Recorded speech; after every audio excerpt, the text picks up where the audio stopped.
අයිබෝවන් සුවදායක උදැසනක් ප්‍රාර්ථනා කරමින් අපි සූදානම් වෙන්නේ මෙත්නෙත් පාමුල වැඩසටහන ආරම්භ කරන්නට.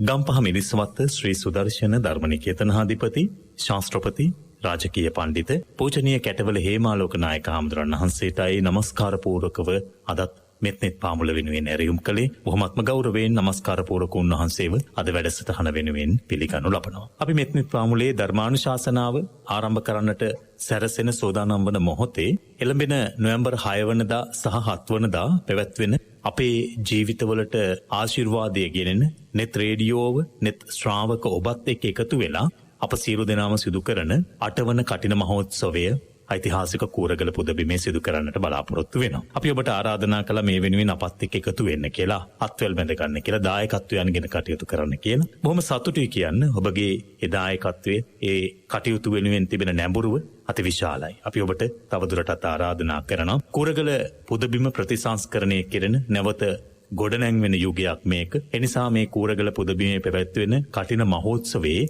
ගරු බහණ්ඩ පූජාව වෙනුවෙන් ඔබට ඔබේ ජීවිතයේ වටිනාම අවස්ථාවස්සේ සලකා දායක වෙන්නට තිබෙන හොඳ අවස්ථාවකුයි අපි උදා කර දෙන්න බලාපොරොත්තු වෙන්නේ. එය බොහෝ වෙලාවට මේ පුණ්‍ය භූමිය ගොඩනැංවීම උදෙසා කෙරෙනා වූ පරිත්‍යාගයක් ලෙසින්, දායකත්වයක් ලෙසින්, නැත්නම් පූජාවක් ලෙසින් ඔබට සමීප කරවන්නට අපි බලාපොරොත්තු වෙනවා. ආරාධනා කරනවා 077 41 51 272 දුරකථන අංකයෙන් දර්ශනට කතා කරලා මේ ගරු බහණ්ඩ පූජාවට තියෙන දින කිහිපය තුළදී එකතු වෙලා අපි ඓතිහාසික කූරගල නැවත ප්‍රතිසංස්කරණය කරන්නට ගොඩනංවන්නට ශක්තියක් වෙමු. මේ සඳහා ඇරියුම් කරමින් අපේ මෙත්නෙත් පාමුලේ ධර්මානුශාසනාව පැවැත්වීමට අපේ පූජනීය වන්දනීය කැටවල හේමාලෝක නායක හාමුදුරන් වහන්සේට ගෞරවයෙන් යුක්තව ආරාධනා කරනවා. අවසරයි ස්වාමීන් වහන්සේ. සාදු සාදු සාදු. තුනුරුවනේ අනන්ත ගුණ සිසිල විහිඳ යන මේ පින්බර මොහොතේ ඒ සිසිලට නිබඳව ආශක්ත වන අප්‍රමාණ දිව්‍ය බ්‍රහ්ම සමූහයා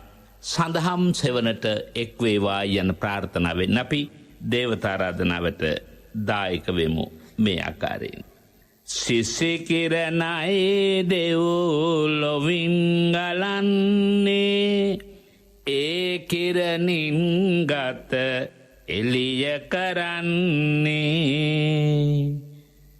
මා සතු මේ පින් පඳුරු පුදන්නේ අයදිමි දෙවිඳුනි සසුන රකින්නේ සංගේ කාමේචරූපේ ගිරිසිකර තටේ චාන්තලික්කේ විමානේ දීපේ රට්ටේච ගාමේ තරුවන ගහනේ ගේහවත්තුම් නිකෙත්තේ බුම්මාචායන්තු දේවා ජලතල විසමි යක්ඛ ගන්ධබ්බනාගා තිත්තන්තා සන්තිකේදං මුනිවර වචනං සාධවෝ මේ සුනන්තු භුවනත්‍රයටම දහම් දෙසන්නේ ඉන් හැම හදවත් සුවපත් වන්නේ ශීලාදී ගුණයමයි වඩන්නේ පිරිපුන් බුදු සව්වෙක්මයි වන්නේ කෙලෙසුන් සුන් කර කුසල් වඩන්නේ බුදු සෙවනයි මම නිතර පතන්නේ හද පිරිස්රත්දා සිතුවිලි ගොන්නේ මසිත තබා සිරිපාද වඳින්නේ නමෝ තස්ස භගවතෝ අරහතෝ සම්මා සම්බුද්දස්ස නමෝ තස්ස භගවතෝ අරහතෝ සම්මා සම්බුද්දස්ස නමෝතස්ස භගවතෝ අරහතෝ සම්මා සම්බුද්දස්ස යසෝකරෝ පුඤ්ඤකරහමස්මි සදත්තුතෝ සමන බ්‍රාහ්මනානං මග්ගරහෝ දේව මනුස්ස පූජිතෝ ධම්මෝ අහං දේහි අධම්ම මග්ගන්තාති.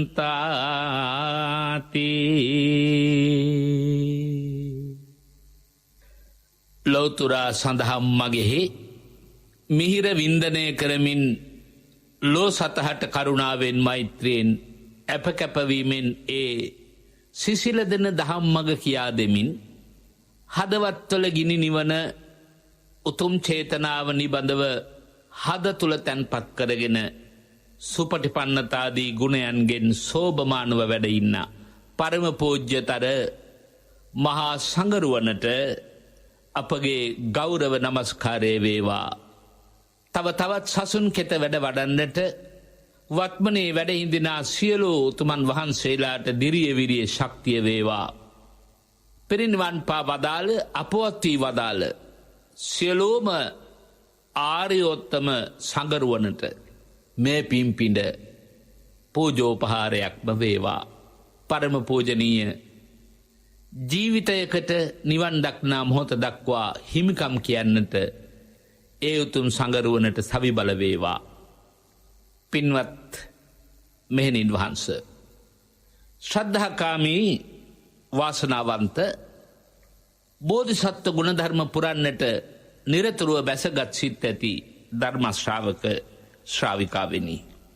අදත් මෙත්නෙත් පාමුල දහම් සිසිල ගෙන එන්නට අපට දායකත්වය සපයන්නේ හාලියල එගොඩගම පතනකොටුවෙහි පදිංචි එන්ජේ කමලා රංජනී පින්වත් මහත්මිය මූලික කරගෙන එම කුලවංශයේ පින්නතුල්ලගේ සහායකත්වයෙන් සාදුතර හැඟීම් වල ඒකරාශී බවෙන් ඔබත් මමත් ඒ සාදුතර හැඟීම් හද තුල දරාගෙන එම සදහැවත් සම්බුදු පිරිසගේ ප්‍රාර්ථනාවන් වෙත ධර්මදේශනාන්තයේ හිත පිහිටුවන තුරු හිතන පතන සියලු ප්‍රාර්ථනා එම දායකත්වයේ දරන පින්නතුල්ලගේ වගේම මේ දහම් හඬට සවන් දෙන සියලු පින්නතුල්ලාගේ ඉෂ්ට සිද්ධ වේවා, ප්‍රාර්ථනා සමෘද්ධ වේවා කියා අපි මෙත් සිතින් ප්‍රාර්ථනා කරනවා.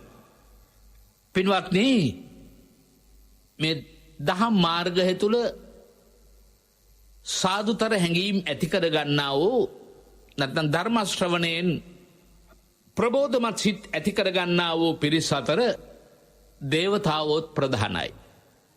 දේවතාවෝ මේ දහම් හඬට සවන් දී සාදුනාද පවත්වන අවස්ථාවන් අපේ ධර්මයේහි බොහෝ තැන්වල සඳහන් වී තිබෙනවා. දේවතාවෝ වඩාත් සතුටු වෙන්නේ ධර්ම දේශනාව අසාම නොවේ. ඒ ධර්ම දේශනාව සිද්ධ කරන දේශකයන් වහන්සේ ගැන කල්පනා කරලා භාග්‍යවතුන් වහන්සේ ඒ සඳහාම දේශනාවක් සිද්ධ කළා තියෙනවා. ඒ කුදාන ස්වාමීන් වහන්සේ මුල් කරගෙන ඒ කුදාන කියන වචනයත් අපි තෝරගනිමුකෝ.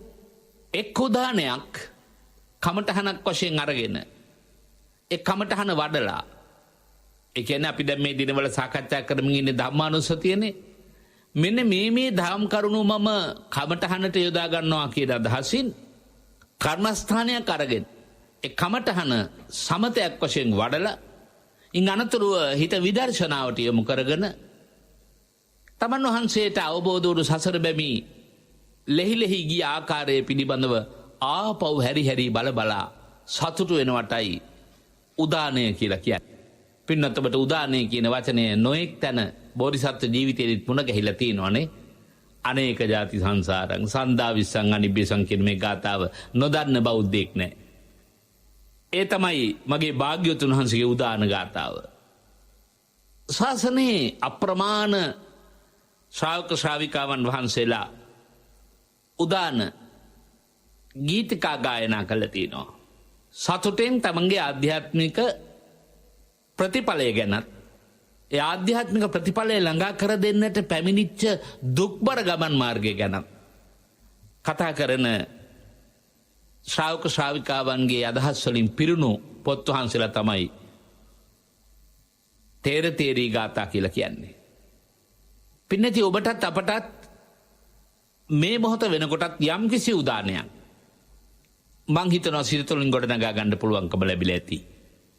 ධර්මය හරහා විතරක් නෙමෙයි ජීවිතයේ ගෙවූ ආකාරය ගැන සහ අද ඔබ හිටින ආකාරය ගැන තැන ගැන ඔබට හිතනකොට මං හිතනවා නොයෙක් උදානයන් මේ බණහන පින්නතුල්ලගේ ජීවිතය තුලක් තියෙනවා ඇති කියලා.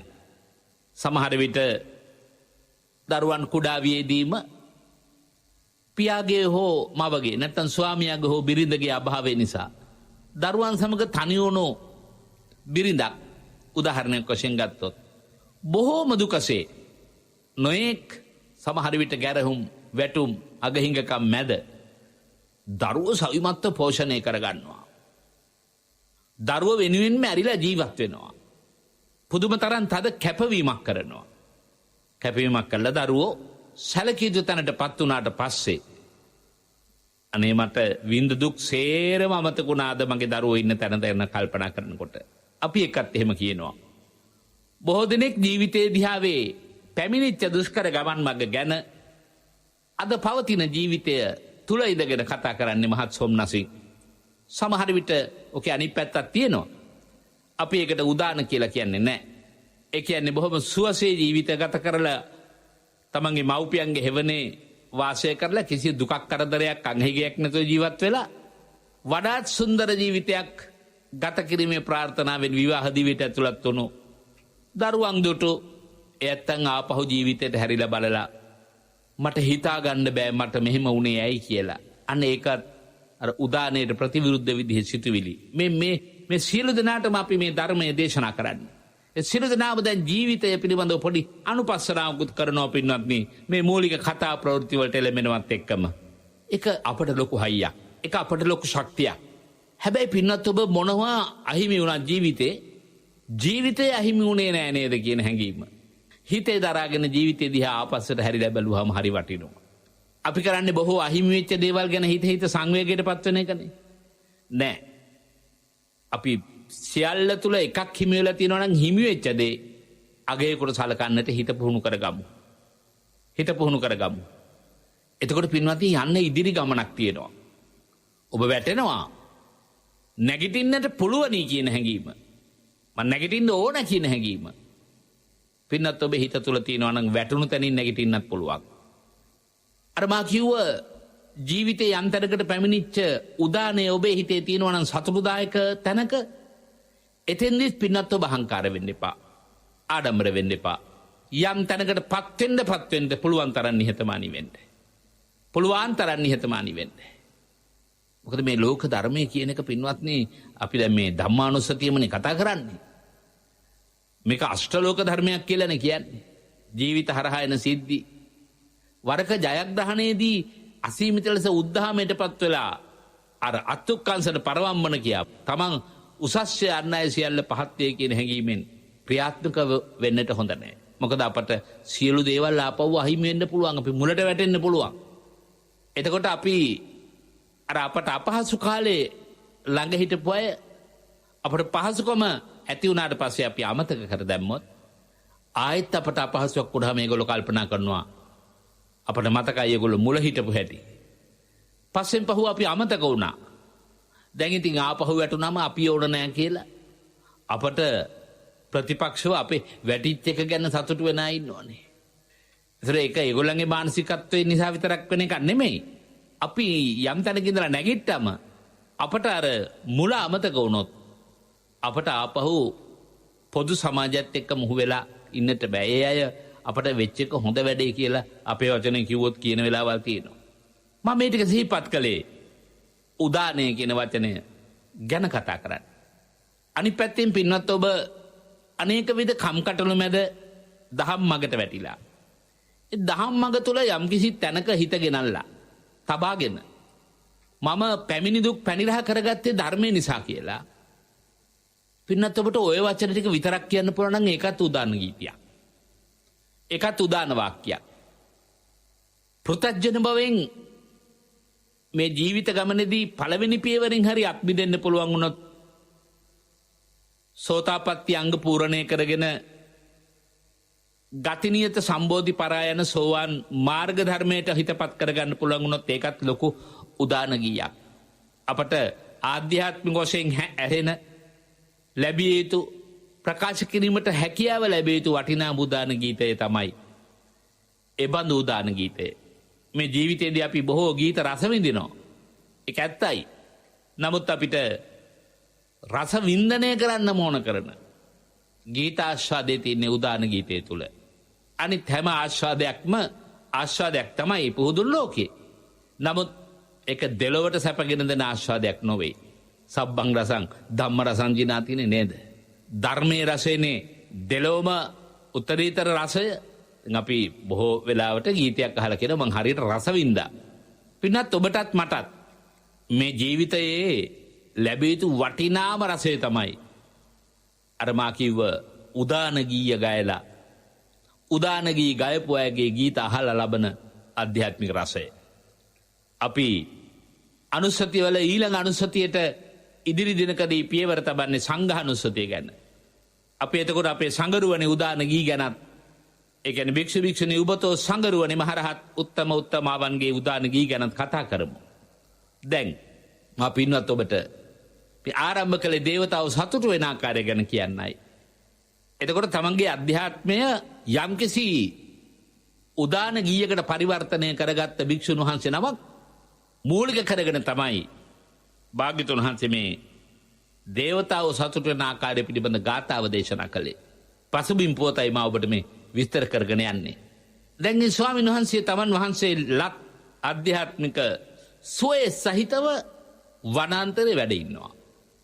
ඒ ස්වාමීන් වහන්සේ නිතරම අර උදානය ඒ කියන්නේ රහත් ඵලයේ දක්වා පැමිණිච්ච ගමන් මාර්ගය ගැන සහ රහත් ඵලයේ තියෙන සුවය ගැන උදාන ගීයයි දැන් ගායනා කරන්නේ.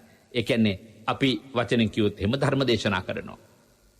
දැන් ඔහොම වනාන්තරේ වැඩි ඉන්න අතරේදී ස්වාමීන් වහන්සේලා දෙනමක් වැඩම කළා.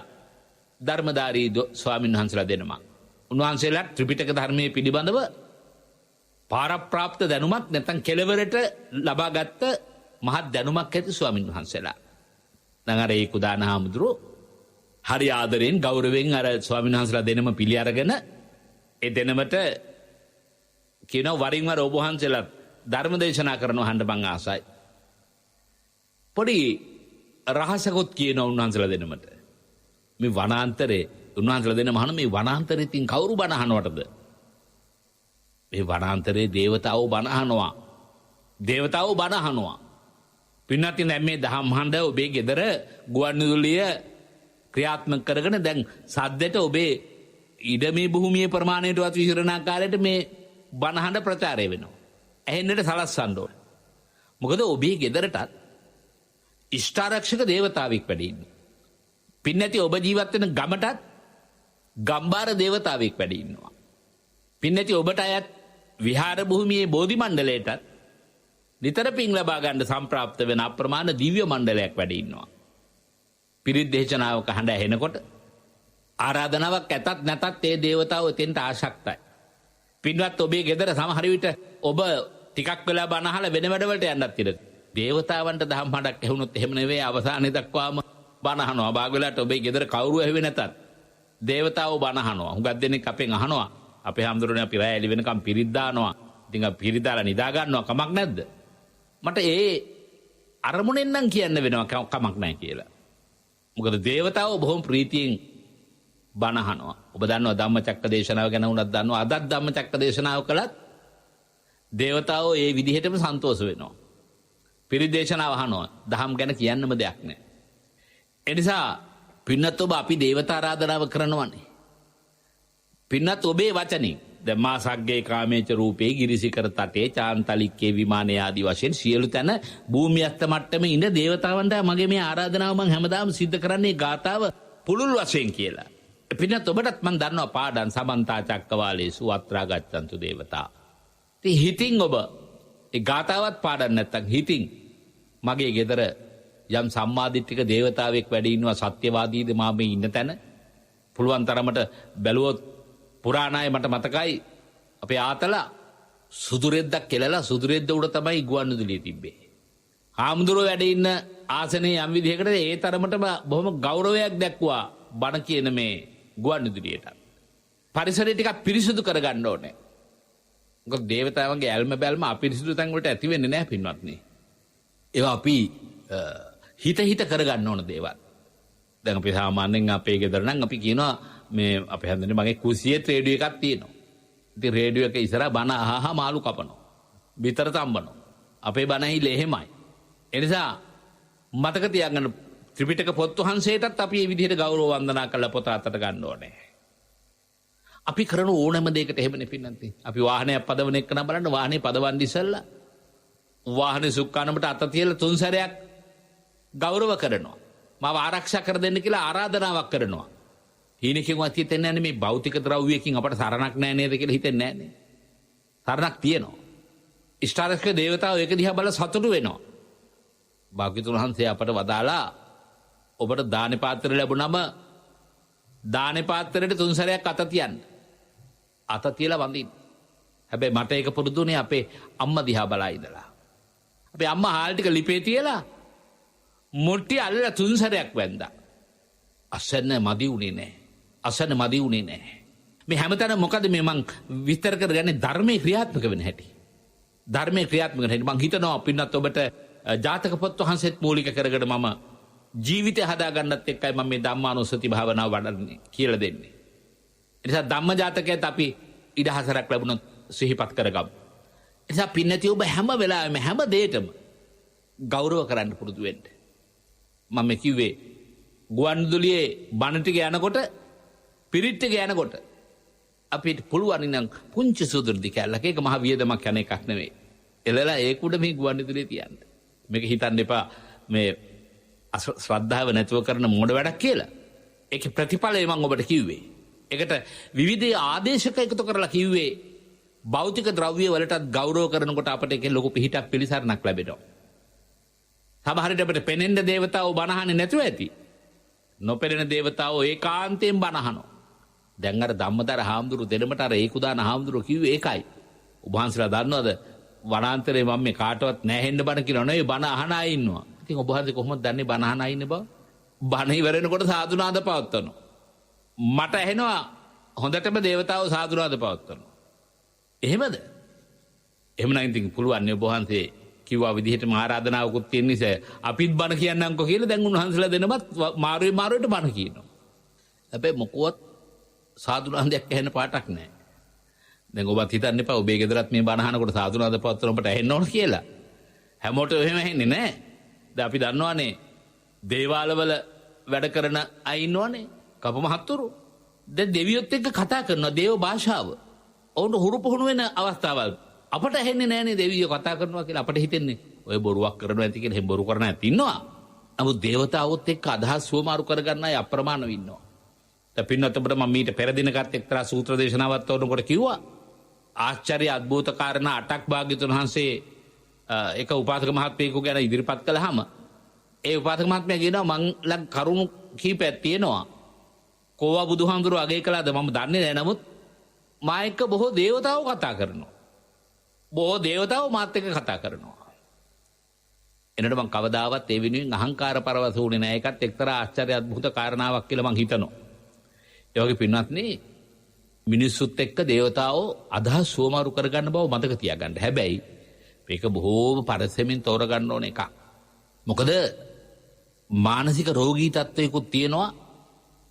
සමහර කෙනෙකුට සමහර සියුම් ශබ්ද සියුම් කතා කරන හඬ භූතයෝ කතා කරන හඬ ප්‍රේතයෝ කතා කරන හඬ යක්ෂයෝ කතා කරන හඬ දේවතාවෝ කතා කරන හඬ ඇහෙනවයි කියලා අය කියනවා. ඒ නිසා මේක හරියටම හරිද කියන එක දැනගන්න එක හරි අමාරු කාරණාවක් අසීරු කාරණාවක්. සමහරට මේ බොරුවක් දැන් කරන්නේ යා මානසික රෝගී තත්වයකට වෙදකම් කරන වෙද මහත්තයෙක් ළඟට දොස්තර මහත්තයෙක් ළඟට ගිහිල්ලා ප්‍රතිකර්ම කළාම හොඳ වෙන්නත් ඉඩ තියෙනවා. මම මෙහෙම කිව්වට වරදවා තේරුම් ගන්න එපා. සැකසංකා හිතන්නත් එපා.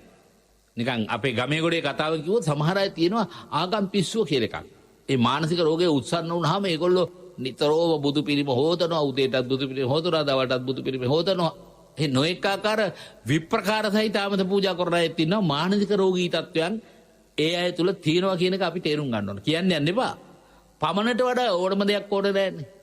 අපි අහලා තියෙනනේ ඕනෑම දෙයක් ඕනෑවට වඩා ඕනෑ නැත කියලා.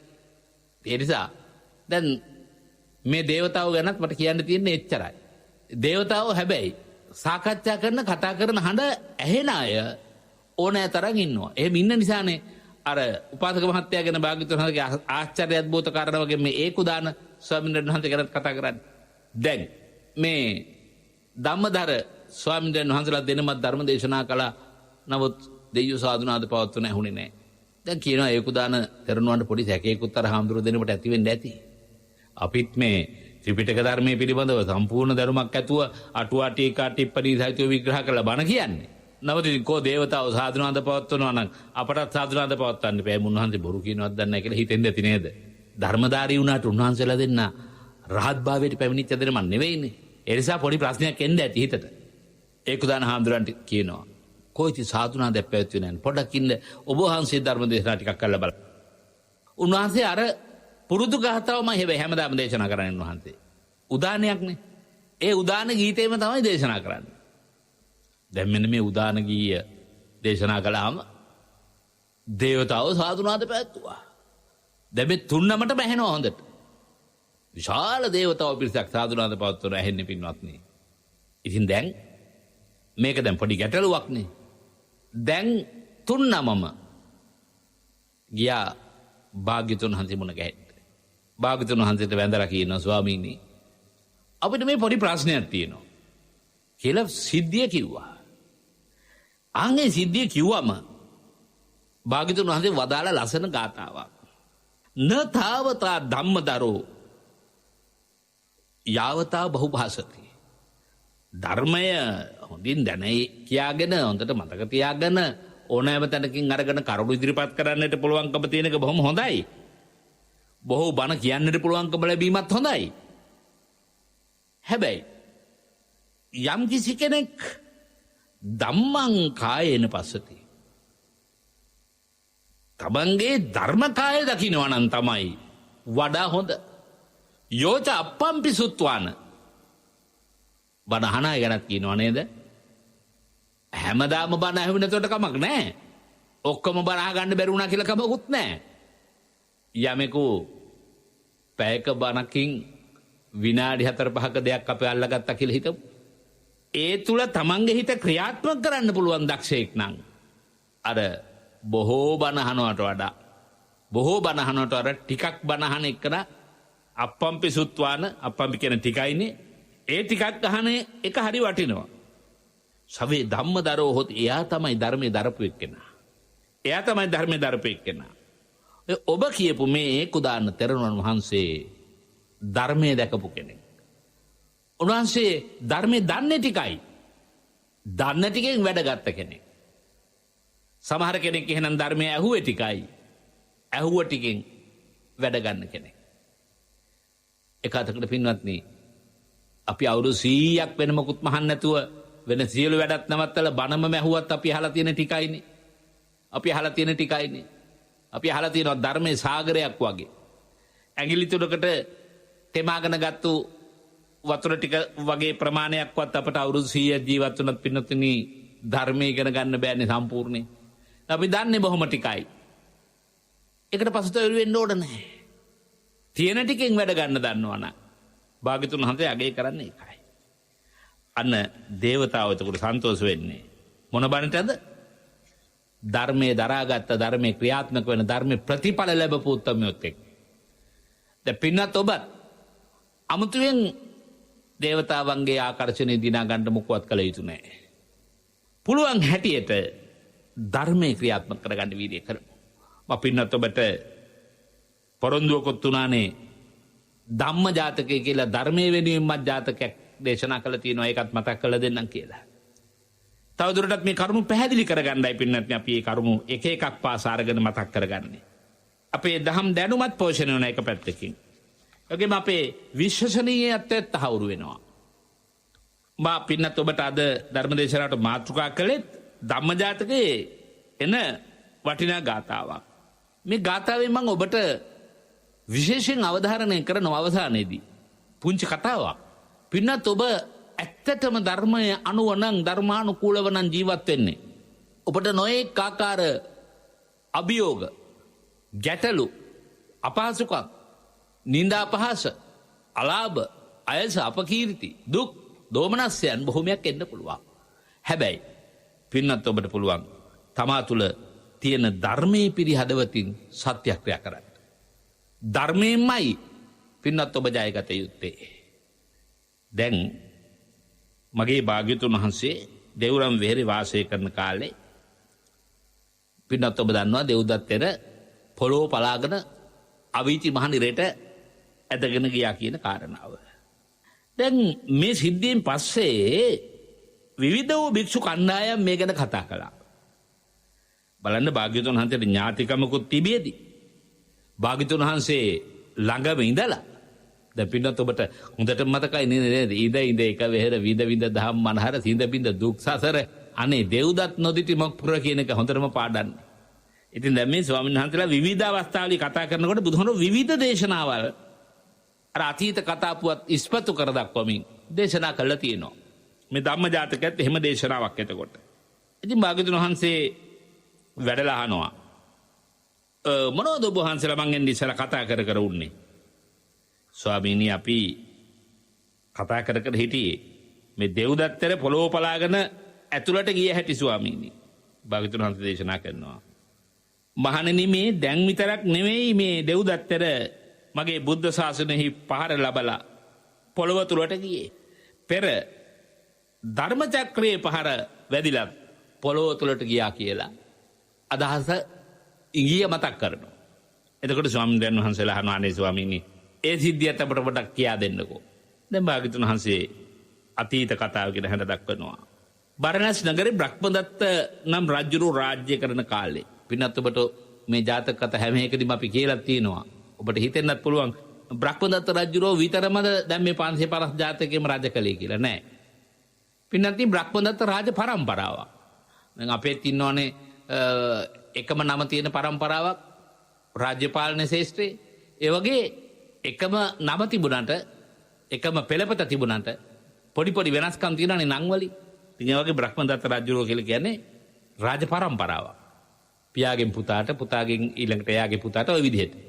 ඉතින් අපේ බෝධිසත්වයන් වහන්සේ බ්‍රහ්මදත්ත රජුරෝ රජ කරන කාලේ කාමාවචර දිව්‍ය ලෝකයේ ධම්ම කියලා දිව්‍ය පුත්‍රයෙක් කියලා උපන්නා. ඉතින් බුදුරජාණන් වහන්සේ බෝධිසත්වය හැටියට කොහේ උපන්නත් හැබැයි සසර පුරා එනවා කවුද? දේවදත්තයා. දැන් ඔයගොල්ලන්ගේ ජීවිතවලත් එහෙම අනන්ත අප්‍රමාණ දේවදත්තයෝ එනවා ඇතිනේ. ඔයගොල්ලෝ කියන්නේ මේක නමගේ ජම්මාන්තර වෛරකාරයෙක්. ඔය ජම්මාන්තර වෛරකාරයෙක් කියන වචනේ ආවේ පින්නත් නේ ඔන්න ජාතක පොත් වහන්සේකින් උපුටාගත්ත කරුණ වලින් මිනිසුන්ගේ අදහස් වලට කැවි ගිය සිතුවිලිත් එක්ක. ජම්මාන්තර වෛරය. එතකොට දෙව්දත්තරත් එනවා මේ ජම්මාන්තර වෛරය අරගෙන. හැම භවයකම ඇවිල්ලා තියෙනවා මේ 550 ජාතක පොතම දිහා බැලුවම පේනවනේ. එතකොට දැන් මම පොඩි ප්‍රශ්නයක් අහන්නම් ඔබෙන්. බෝධිසත්වයන් වහන්සේ උපන්නේ ධර්ම කියලායි. ධර්ම දිව්‍ය පුත්‍රයා. හැබැයි දේවදත්තත් ඒ මොනකොලත් කාමාවචර දිව්‍ය ලෝකවලත් උපදිලා තියෙනවා. එතකොට කොයි භවයක උපන්නත් බෝධිසත්වන්සේ දෙව්දත්තරත් එතන මේ විදිහටම උපදිනවා. දැන් මං අහන්නේ බෝධිසත්වයන් වහන්සේ ධම්ම නම් දේවදත්තයන්ගේ නම මොකක් වෙන්නේ නැද්ද? පුළුවන් ද හිතා ගන්න. අයන් නම් මුලට තමයි හරි. අධර්ම. දැන් මේ අධර්ම නම් දේවදත්තයා දෙන්න දැන් මේ දිව්‍ය ලෝකේ ඉන්නවා. මේ දෙන්න අතර බෝධිසත්වයන් වහන්සේ කියන්නේ ධර්ම දිව්‍ය පුත්‍රයා.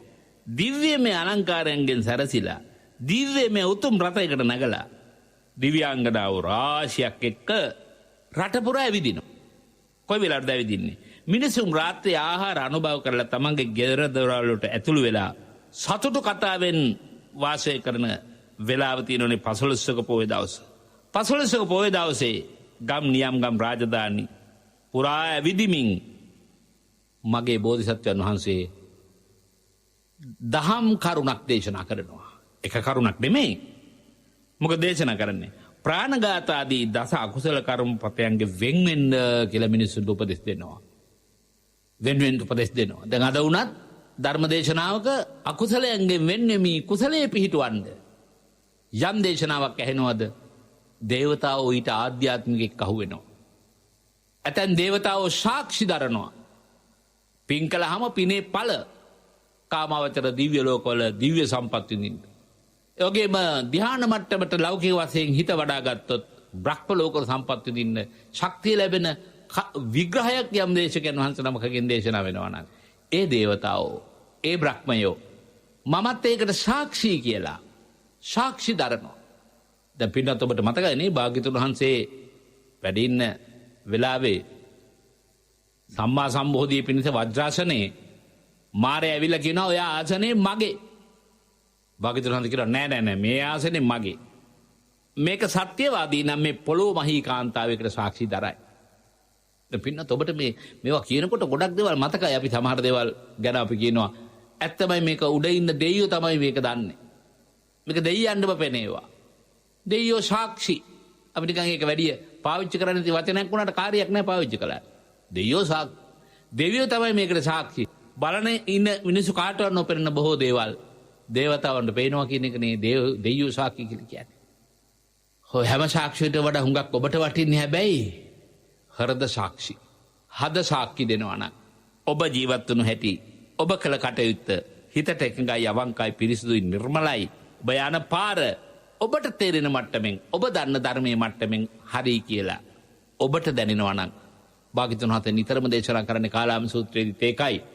කාගෙන්වත් අහනවට වඩා ඔව් මං සාක්ෂි කියලා අහගන්නවට වඩා ඔබට දැනෙනවා නම් ඔබ දිහා බලලා ඔබ තුලට එබිලා බලලා ධර්මයේ එහි පස්සික ගුණේ හිතට නගාගෙන බලනවා නම් ඇත්තයි මට මං ගැන හිතනකොට හරි සන්තෝසයි. මං දන්නවා මා තුල ධර්මයේ අන්තයක් තියෙනවා කියලා. දැන් සමහර විට ගිහි ගෙවල් වල අපට ඇහෙනවා පින්වත්නි. හැමදාම සීල් ගත්තත් අර බං ඉස්සල්ලා දේවතාවන්ගේ ඒකුදාන තෙරුන් වහන්සේගේ ගාථාවේ කිව්වා වගේ හැමදාම සීල් ගත්තත් නිතරම හොස්සාගේ මැස්ස යන්න බැරි තරම් කේන්තියක්. වාග් ප්‍රහාර වලින් යන කොටා ගන්නා වූ අය අතරත ගෙදර ඉන්න අය කියනවා මම සීල් ගන්නෙ නෑ ඔයි.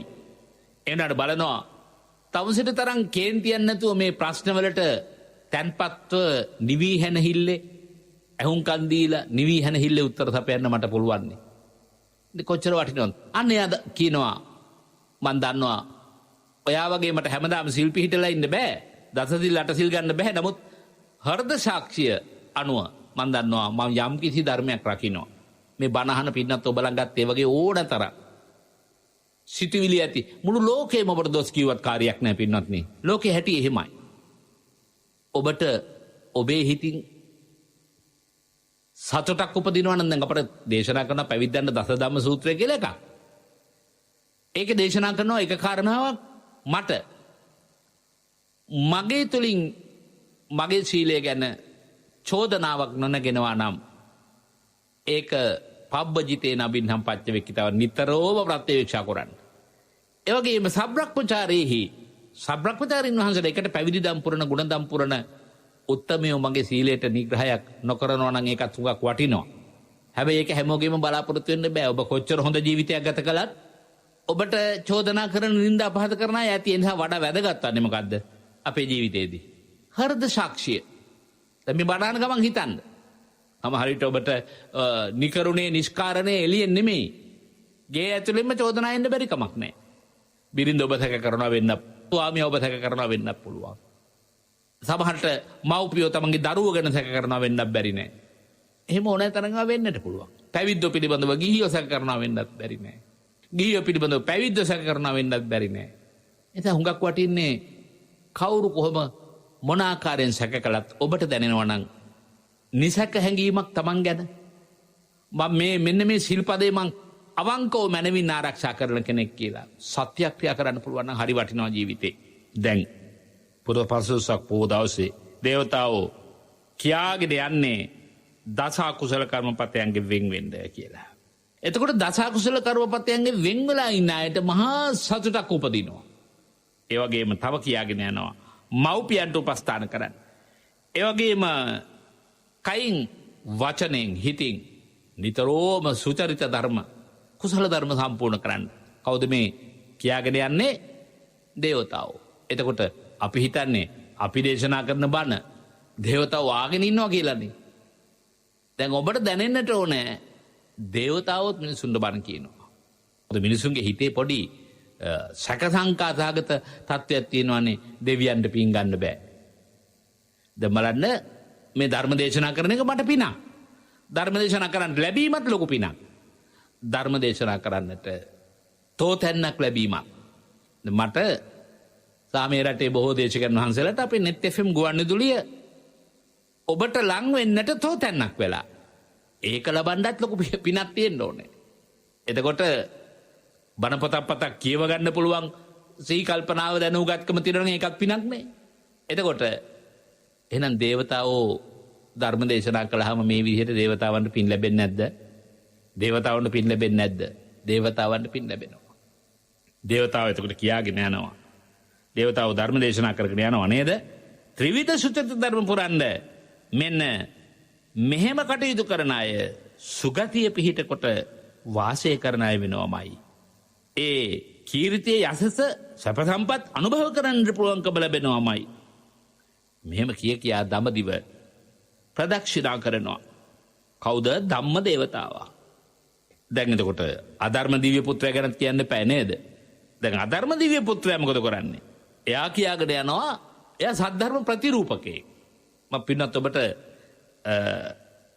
ඉඩකඩක් ලැබුණොත් සද්ධර්ම ප්‍රතිරූපකයෙක් වෙන්නේ කොහොමද? සද්ධර්ම ප්‍රතිරූපක සූත්‍රය හරහා කරුණ ටිකකුත් දේශනා කළොත් හොඳයි කියලා හිතෙනවා.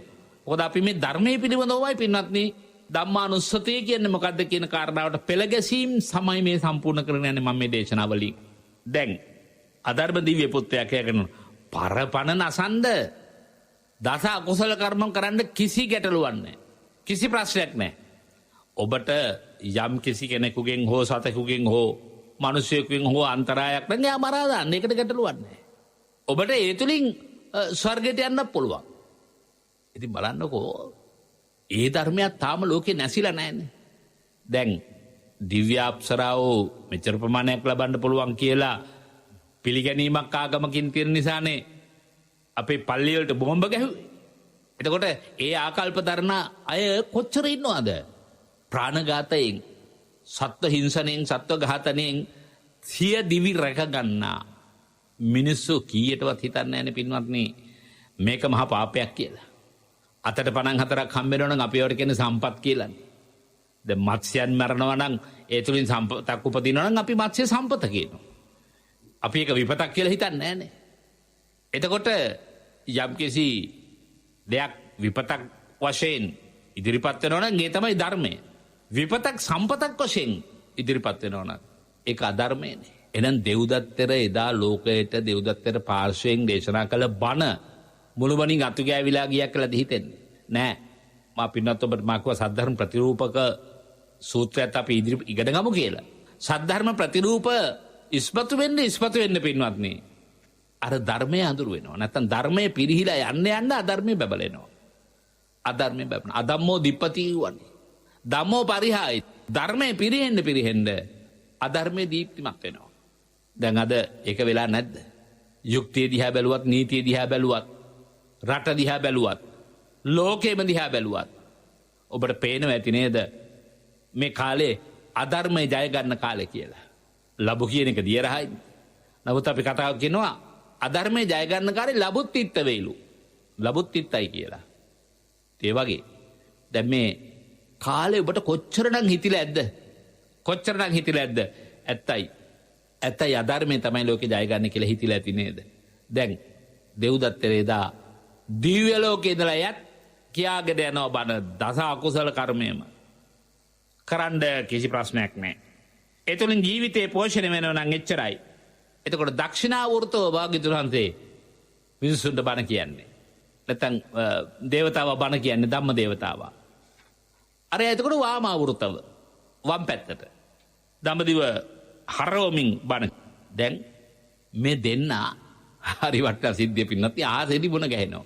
දැන් අහසෙන්නේ මේ දෙන්න යන්නේ. එකිනෙකා මූණට මුණ ගැහෙනවා. දැන් පින්නත් ඔබේ ජීවිතයේදී ධාර්මිකව ජීවත් වෙන කෙනෙක් නම් ඔබ අධාර්මිකව ජීවත් වෙන ඇත්ත ඔබට ඕනෑ තරම් මුණ ගැහිලා ඇතිනේ. නේද? අධර්මයෙන් ජීවත් වෙන අයට අයිති පිරිසකුත් ඉන්නවා සමාජයේ. ධර්මයෙන් ජීවත් වෙන අයට අයිති පිරිසකුත් ඉන්නවා. ඉතින් මේ දෙකොල්ල යම් යම් අදහස්වලදී යම් යම් සංසිද්ධිවලදී එකිනෙකා කෙරෙහි ගැටෙනවා. දැන් මේ දේවතාවෝ දෙන්න අහසේ මුණ ගැහිලා. කවුද? ධම්ම දේවතාවයි අධම්ම දේවතාවයි. අපි සංකේත වශයෙන් ගත්තොත් ධර්මයයි අධර්මයයි දෙක දැන් මුණ ගැහුණා. දැන් කොහොමද ජයගන්නේ? කවුද ජයගන්නේ? කවුද පරදින්නේ කියලා අපි බලමු. මයිකයි පින්නත් ඔබට සත්‍යක්‍රියා කරන්නයි මම මේකෙන් උගන්වන්නේ. මේක මෙච්චර පැහැදිලි කරගෙන යන්නේ, මෙච්චර සරල කරගෙන යන්නෙත් ඒ නිසා පින්වත්නි. කරුණ වශයෙන් විස්තීර්ණ කාරණා ඉදිරිපත් කළේ නැහැ. අනුවංක වශයෙන් වෙන් කරගන්න පුළුවන් කාරණා දේශනා කළේ නැහැ. නමුත් අපේ එදිනදා ජීවිතයට සහ සම්බන්ධ කරගන්න පුළුවන් කාරණා තමයි මේ දේශනා කරන්නේ. ඔබ අවංකව ධර්මයේ පිළිපදලා ඉන්නවා නම් අධර්මවාදීගෙන් මොන දේ මේ විදිහට මුණ ගැහුණත් ඔබ භාග්‍යවත් බුදුරජාණන් වහන්සේ බෝධිසත්ව කාලේදී පිරු ධර්ම පාරමිතාවම තමයි අදත් භාවිතා කළ යුතු. කවදා හරි ඔබට ජය උරුම වෙනවා. අධර්මය ජයගත්තා වගේ පෙනෙනවා. දැන් මේ කාලේ අධර්මය ජයගත්තා වගේ පෙනෙනවා. නමුත් පින්වත්නි ඔබ ජීවත් වෙන්නේ මිනිස්සු 100ක් මැද 99 දෙනෙක් අධර්මයේ ඉන්නකොට ඔබ ජීවත් වෙන්නේ ධර්මයේ තුල නම් නිසක්කවම ඔබට මේ ශාසනයෙන් රක්ෂාවරණයක් තියෙනවා. පිහිටක් තියෙනවා. ධර්මය ඔබ ආරක්ෂා කරනවා. ඉතින් ওই වාක්‍ය කියන්නේ නිකන් නෙවෙයි පින්නත්. ධම්මෝහවේ රක්කති ධම්මචාරී කියලා කියන්නේ. නේද? දැන් බලන්න ඔබ හිතනවා නම් මේ අධර්මිෂ්ඨයන් ළඟ මම අද වෙනකන් ජීවත් වුණේ මා තුළ තියෙච්ච ධර්මය නිසා කියලා ඔබට හිතෙනවා නම් අධර්මිෂ්ඨයන් අදමිටුවන් ජයගත්තේ ඔබ ධර්මය නිසා කියලා ඔබට හිතෙනවා නම් දැනෙනවා නම් ඒක තමයි වෙන්න ඕනේ මේ. අන්න එතින්දී ඔබ අප්පම්පිසුත්වාන දන්නේ බණ ටිකයි වෙන්න පුළුවන්. දන්න ටික ඔබ හරියට වෙනස් වෙන්නේ නැතුව අධර්මයේ ළඟ සෙලවෙන්නේ නැතුව මඩ හිටුපු ඉන්න වගේ ආගම් වෙනස් කරන්නේ නැතුව ආකල්ප වෙනස් කරන්නේ නැතුව ඔබ නිසි ලෙසම දන්නවා නම් මම ගත කරන ජීවිතේ මා බණ ආරම්භ කරනකොට කෝගේ සාදුතර සිතකයි මම මගේ හිතවිලි ගොඩනගා තියෙන කියලා දන්නවා නම් ඒ නිර්ව්‍යාජ වූ පිරිසුදු පැහැබර සිතුවිල්ල කෙරෙහිම විශ්වාසය තියන්න. දැන් මේ දෙන්න හතෙදි මුණ ගැහිලා මම එක්ක සංකේත කොටයි ඔබට මතක් කළේ. ඒ ඕනෝන්ගේ පිරිස අහනවා. ඒ කිව්ව දැන් අධර්ම කවුද? දේවතාව දෙව්දස් සහ එයාගේ පිරිස. ධම්ම කවුද? බෝධිසත්වයන් වහන්සේ සහ එයාගේ පිරිස. ඒකින ගහනවා ඔහෙ කාගේද? එතකොට ධම්ම දෙවියගේ පිරිස කියන අපි ධම්ම දේවතා වගේ. ඔබලා අපි අධර්ම දේවතා වගේ. එහෙමද? යහළුව. එහෙමනම් අර ධර්මයෙන් යුක්ත බෝධිසත්වෝ පෙරට ඇවිල්ලා කියනවා ඔබ අධර්මයාගේ පිරිසනේ. මේ ඉන්නේ මමයි මගේ පිරිසයි ධර්මයාගේ පිරිස. ඒ නිසා කරුණා කරලා මේ මාර්ගය ඉස්සරහට යන්න සුදුසු. දැන් මේ කෙටි පාරක් කියලා අපි හිතමුකෝ. අහසේදී මොන ගහන්නේ? අහසෙත් පාරවල් තියෙනවනේ පින්වත් නේද? දැන් ගුවන් යාන එහෙම යනකොට මාර්ග පද්ධතියක් තියෙනවනේ ඒ වගේ. දේවතාවන්ටත් මාර්ග පද්ධතියක් තියෙනවා. දැන් මේ කුඩා මාර්ගයක තමයි මේ රත දෙක දැන් දෙපැත්තෙන් ඇවිල්ලා මැදදී මුණ ගැහෙන්නේ. ඒකට කියනවා කරුණා කරලා පොඩ්ඩක් අයින් කරගන්න. අධර්මයේ අයින් කරගන්න. අධර්ම ඔයාගේ වාහනයි ඔයාගේ පිරිසයි අයින් කරගන්න. මේ මාර්ගේ මටයි අයි. මාර්ගය දෙන්නේ කියලා පළවෙනි ගාථාව කියනවා. යසෝ කරෝ පුඤ්ඤ කරා හමස්මින් සදහත්තුතෝ සමන බ්‍රාහ්මනාන මග්ගරහෝ දේව මනුස්ස පූජිතෝ ධම්මෝ වහං දේහි අධම්ම මග්ගන්ත. පින්නත් ඔබට ගාථාව පාඩම් නොවෙන්න පුළුවන්. මේ සත්‍යක්‍රියාව කරන්න මෙතනින් තමයි පටන් ගන්න. දැන් හිතන්න ඔබේ මේ බණ ටික අහන වෙලාවේ ඔබේ ජීවිතයේ අද්දරට අහල පහල ගෙවල් දොරවල් වලින් වේවා, ඔබේ ගෙදර දොරින් වේවා, ඔබේ නෑදෑයන්ගෙන් වේවා, නෑදෑයන් නොවන්නන්ගෙන් වේවා, ඔබ වැඩ කරන ආයතනයේදී වේවා, මොනියම් ඔබ ව්‍යාපාරික කටයුතු වලදී වේවා, ඔබට මොන හරි ගැටලුවක් ඉදිරියේ නම් මේ වෙනකොට ඔබ ඉන්නේ. ඒක එහෙම වෙන්න ඕන. මොකද ජීවිතය කියන්නේ හැමදාම ගැටලු සමූහයක්නේ. දැන් ඔබට මම මේ ආරාධනා කරන්නේ ඔබේ අධ්‍යාත්මයට හැරිලා බල සත්‍යක්‍රියා කරන්න හැටි. මේක ජයගත්තොතින් කවදා හරි පින්නත් ඔබ අපිටත් කතා කරાવી කියලා මං හිතනවා. ඒ කියන්නේ ලියා ඒවාවි. එක්ක කතා කරලා කියාවි. අපේ හැමදෙරේ මෙච්චර කාලෙකින් පස්සේ මට මගේ ගුණධර්ම මෙනෙහි කරන්නට මට අවස්ථාව සැලසීලා මෙච්චර කාලෙකදී මට මෙන්න මේ ප්‍රතිඵලය ලැබුණානේ. එහෙම හිතන්න බලන්න පින්නත් නේ. මේ ජීවිතේදී ඔබට මේ ප්‍රතිඵලය ලැබෙනවා නම් සසර ජීවිතය ගැන කියන්නම දෙයක් නැහැ. මොකද අර ගාථාවේ අදහස බෝධිසත්වයන් වහන්සේ ඉදිරිපත් කරනවා. මම දෙව් මිනිසුන්ට යසස ගෙන දෙන කෙනෙක්. දෙවිවරුන්ටත් මිනිසුන්ටත් සකල සම්පත්තීන්ගෙන් ආඩ්‍ය ජීවිතයක් ගත කරන්නට ඕන කරන මාර්ගය ගෙනත් දෙන කෙනෙක් මම. මම පින් කරනෝ විතරක් නෙමෙයි, පින් කළා විතරක් නෙමෙයි. මම පින් කරවන කෙනෙක්. පින් කරවන කෙනෙක්. දැන් පින්නත් ඔබට යම්කිසි පිනක් කරන්න හිතේ තියෙනවා කියලා හිතමු. දැන් මේ වස්සාන ඍතුවේහි කෙලවරට අවදින් අපි ඉන්නේ. දැන් අපි කටින මහා පින්කම් වලට හිත පවත්වාගෙන ඉන්නවා. පින්නත් ඔබ අදිෂ්ඨාන කරන්න ඕන අනේ මම හිතාගෙන ඉන්නවා මේ කටින පින්කමට ධර්මාසනයක් පූජා කරන්න. මම හිතාගෙන ඉන්නවා මේ කටින පින්කමට 12 පිරිකරක් පූජා කරගන්න. අනේ දේවතාවෝ පිනට ලැබි පින් කරවන යම් දේවතා සමූහයක් ඇද්ද? ඒ දේවතාවන්ගේ ආශිර්වාදයත් ශක්තියත් මඟ පෙන්වීමත් මට මේ පින කරගන්න ලැබදිය යුතුමයි දේවතාවනි මට පිහිට වෙන්නේ කියලා ඉල්ලන්න. අදිෂ්ඨාන කරන්න. පිනක් ගැන විතරක් නෙමෙයි මම මේ කිව්වේ. අර මා කිව්ව විදිහට අසරණ වෙච්ච ඔබට දැන් සරණක් ඕනේ. ඒ සරණ ඔබට ලැබුණොත් තවදුරටත් තහම ඔස්සේ ජීවිතය චිත්ත පීඩාවකින් තොරව පවත්වාගෙන යන්න පුළුවන් කියලා අපි හිතමු. අපි හිතමු යම් අම්මා කෙනෙකුට දියණියක් ඉන්නවා විවාහ නොවුණු. තාත්තත් නැහැ. අයියා කෙනෙක් විතරයි ඉන්නේ. අයියත් විවාහ වෙලා ඒ දරුවගේ. දැන් අනේ මට හිත නිදහසේ පිනක් දහමක් කරගන්න මේ කෙල්ලට කටයුත්තක් හරියන්න ඕනේ. දේවතාවෝ කියලා වැඩ ඉන්නවා ලෝකේ. අපට පිහිට වෙන පිරිසක්. මේ පැත්ත වරදව තේරුම් ගන්න එපා. මේක මේ යාඥා කිරීමක් නෙමෙයි. අදිෂ්ඨාන කිරීමක්. මම මේ ජාතක දේශනාවක් මේකට තෝරගත්තේ අපි අතරත නොඒක ආකාර ධර්මය අධ්‍යයනය නොකර හිතලු වශයෙන් බුදු සරණ ගිය අය දෙවියන්ගෙන් පිහිටක් ඉල්ලන්නේ නැත. බුදු සරණයි බුදු පිහිටයි දෙකම ගන්න ඕන. ඒක හැබෑව. ඒක එක ක්ෂේත්‍රයක්.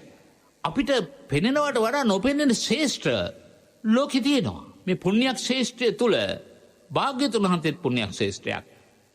ආර්ය උත්තම සංගරුවණත් පුණ්‍යක් ශේෂ්ත්‍රයක්. ආර්ය භාවයට පත් වෙන්න වෙරදරැත්තත් පුණ්‍යක් ශේෂ්ත්‍රයක්. දේවතාවොත් පුණ්‍යක් ශේෂ්ත්‍රයක්. බ්‍රහ්මයේත් පුණ්‍යක් ශේෂ්ත්‍රයක්. කල්යාණ ගුණ ආරක්ෂා කරන ගිහි සත්පුරුෂයොත් පුණ්‍යක් ශේෂ්ත්‍රයක්. මේ පුණ්‍යක්කෙතන් අනුත්තරන් කියන වචනේ පින්නත් හරීම පුළුල් එකක්. මේ දහම් කොටස් හරහා අපි තුල අත්නෝමතික ඇත්තන්ගේ අදහස් දිහා බලන්න එපා. මේ බණපොත දිහා බලන්න. දැන් මේක වෙන දේවතාවෙක් ගැන නෙවෙයිනේ මම මේ කතා කරන්නේ. බෝධිසත්ව දේවතාව ගැනමයි. බෝධිසත්ව දේවතාවුන් වහන්සේගේ අදහස් ගැනමයි. දැන් මේ ගැන ටිකක් පිරිපැසුණු නුවණින් දේශක ශ්‍රාවක දෙපැත්තම බැලියොත් හොඳයි කියලායි මට නම් හිතෙන්නේ. පින්නත් නේ එතකොට.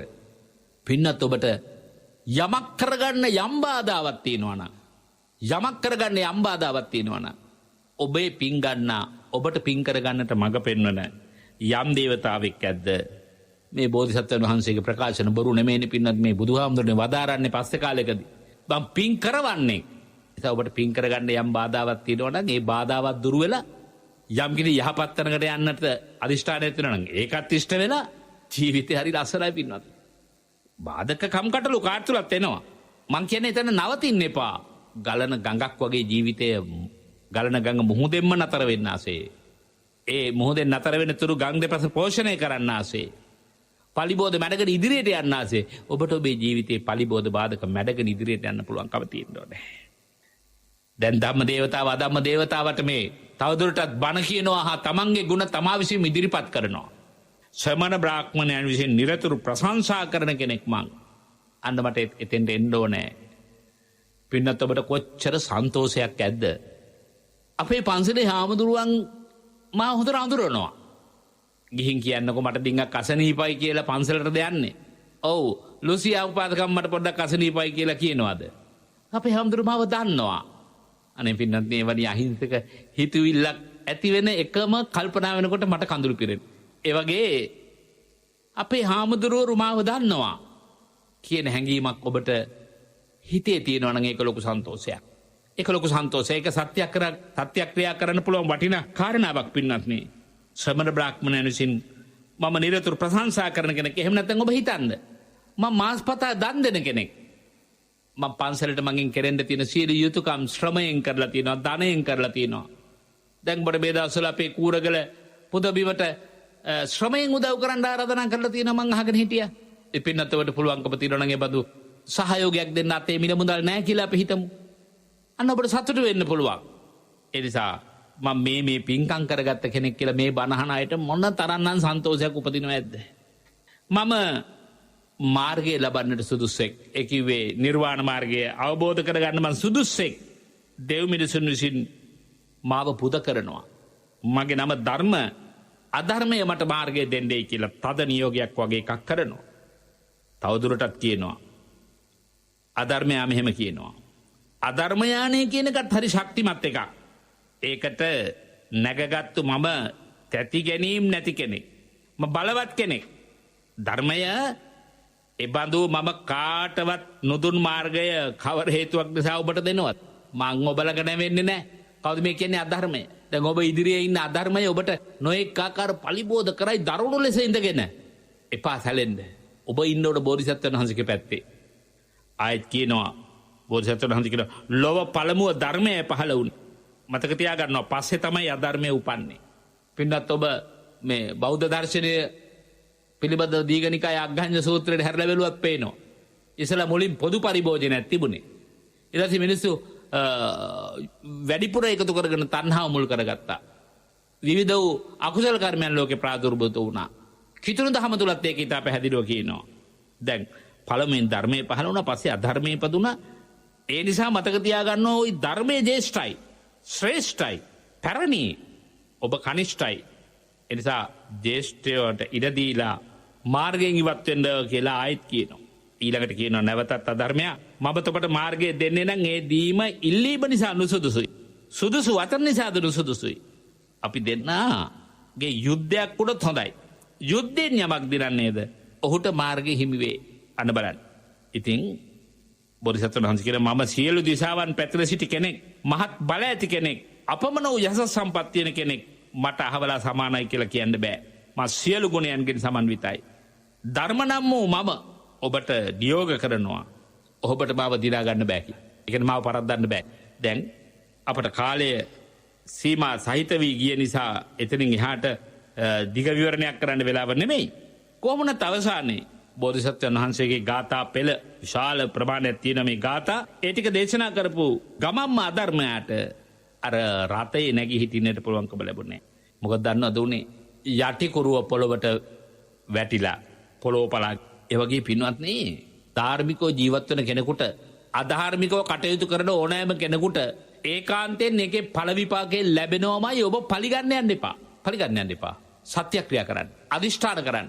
මම කිව්වේ මේ අදිෂ්ඨාන පාරමිතාව ගැනමයි පින්වත්නි මම මේ ටික සිහිපත් කරන්නේ. ඕනෑම බාධාවක් පලිබෝධයක් ජය ගන්නට පින්නැති ඔබට ඒකාන්තයෙන් මේ ධර්මයේ තුල ශක්තිය තියෙනවා. ධම්මජාතකය අධ්‍යයනය කරගන්න තවදුරටත් ඔබට අවස්ථාව තියෙනවා නම් හුඟක් හොඳයි.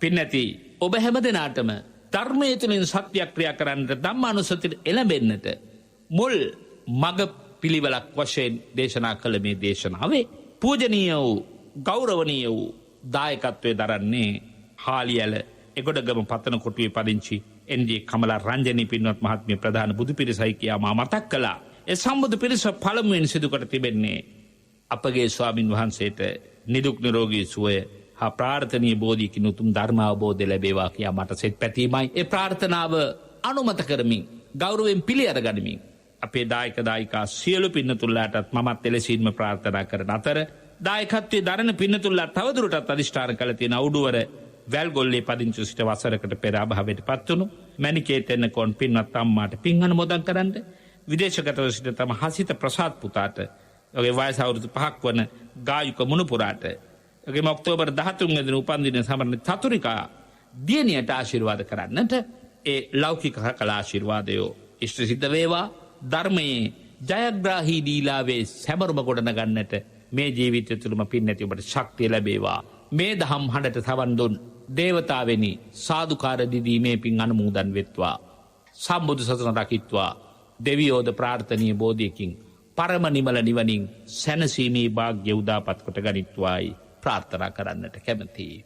ආකාසට්ටා ච බුම්මට්ටා දේවා නාග මහිද්దికා පුඤ්ඤන්තං අනුමෝදිත්වා චිරං රක්칸තු සම්මා සම්බුද්ධ ශාසනං සම්මා සද්ධම්ම දේශනං සම්මා සම්බුද්ධ ශාවකන්ති.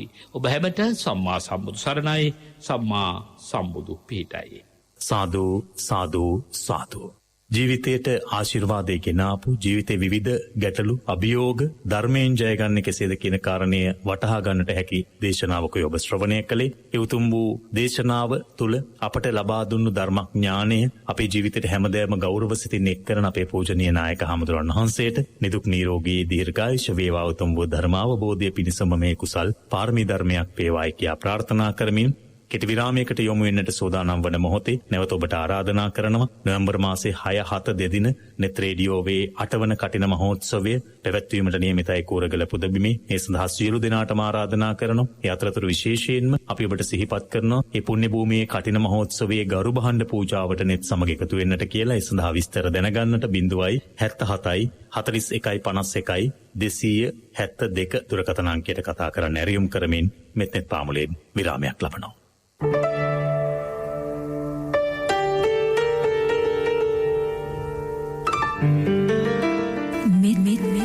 පාමුල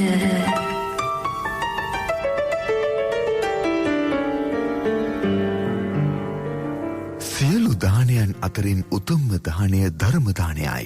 එවන් වූ පින්කමකට ඔබටත් දායක වෙන්න පුළුවන්.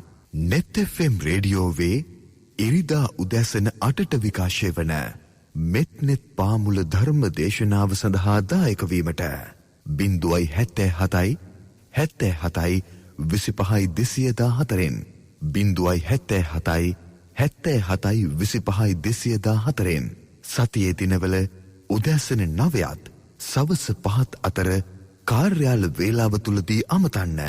දර්ශන අන්තර්ජාලය ඔස්සේ ධර්ම දේශනාවන් සඳහා දායකත්වය ලබා දීමට පිවිසෙන්න www.ban.lk අපගේ වෙබ් අඩවිය වෙත.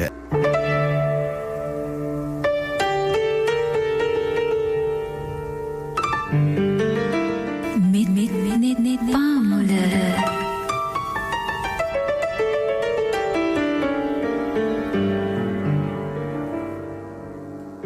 අයිබෝවන් අපි නැවතත් සූදානම් වෙන්නේ මෙත්නෙත් පාමුල ආරම්භ කරන්නට ධර්ම සාකච්ඡාව දෙවන පැය.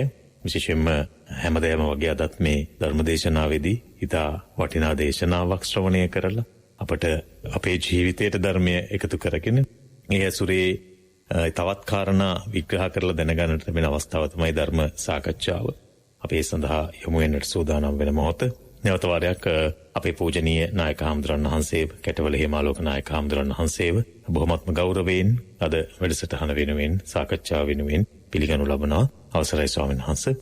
ආරම්භයේදීම සිහිපත් කරන්නට ඕන නෙත් රේඩියෝවේ කටින පුණ්‍යෝත්සවයේ හැමදේම අපි සිහිපත් කළා. නොවැම්බර් මාසේ 6-7 කියන දෙදින තමයි පවත්වන්නට නියමිතව තිබෙන්නේ. කූරගල පුදබිමේ පැවැත්වෙන මේ පින්කම වෙනුවෙන් ඔබට සහභාගී වන්නට පුළුවන් කියන කාරණාව නැවත නැවත සතුටින් සිහිපත් කරන්නට කැමති නිසා දීර්ඝ කාලයකට පසුව මේ පින්කමකට සහභාගී වෙන්නට ලැබෙන අවස්ථාව. නමුත් සෞඛ්‍ය ආරක්ෂිත ක්‍රමවේද භාවිත කරමින් මේ පින්කමට සහ සම්බන්ධ වෙන්නට ඔබට හැකියාවක් තියෙන වගේ අපි සිහිපත් කරන්නට ඕනේ. නිසා ඒ කෙරෙහි වැඩි අවධානයක් යොමු කොට පින්කමට එකතු වෙන්න. ඒ වගේම මේ පින්කමේ තවමත් අපට මේ ශබ්ද පූජාවට ඒ වගේම ආලෝක පූජාවට දායකත්වය සම්පූර්ණ කරන්නට අපේ ශ්‍රාවකයන්ට හැකියාවක් ලැබිලා නැහැ. නිසා ඔබට තවත් අවස්ථාවක් තිබෙනවා. ඒ සඳහා දායක වෙන්නට අපි ආරාධනා කරනවා ඔබට 0.77 41 51 272 දුරකථන අංකයට කතා කරලා ඒ ශබ්ද පූජාවට ආලෝක පූජාවට දායක වෙන්නට කියලා. ඒ ආරාධනාවත් සිදු කරමින් අපි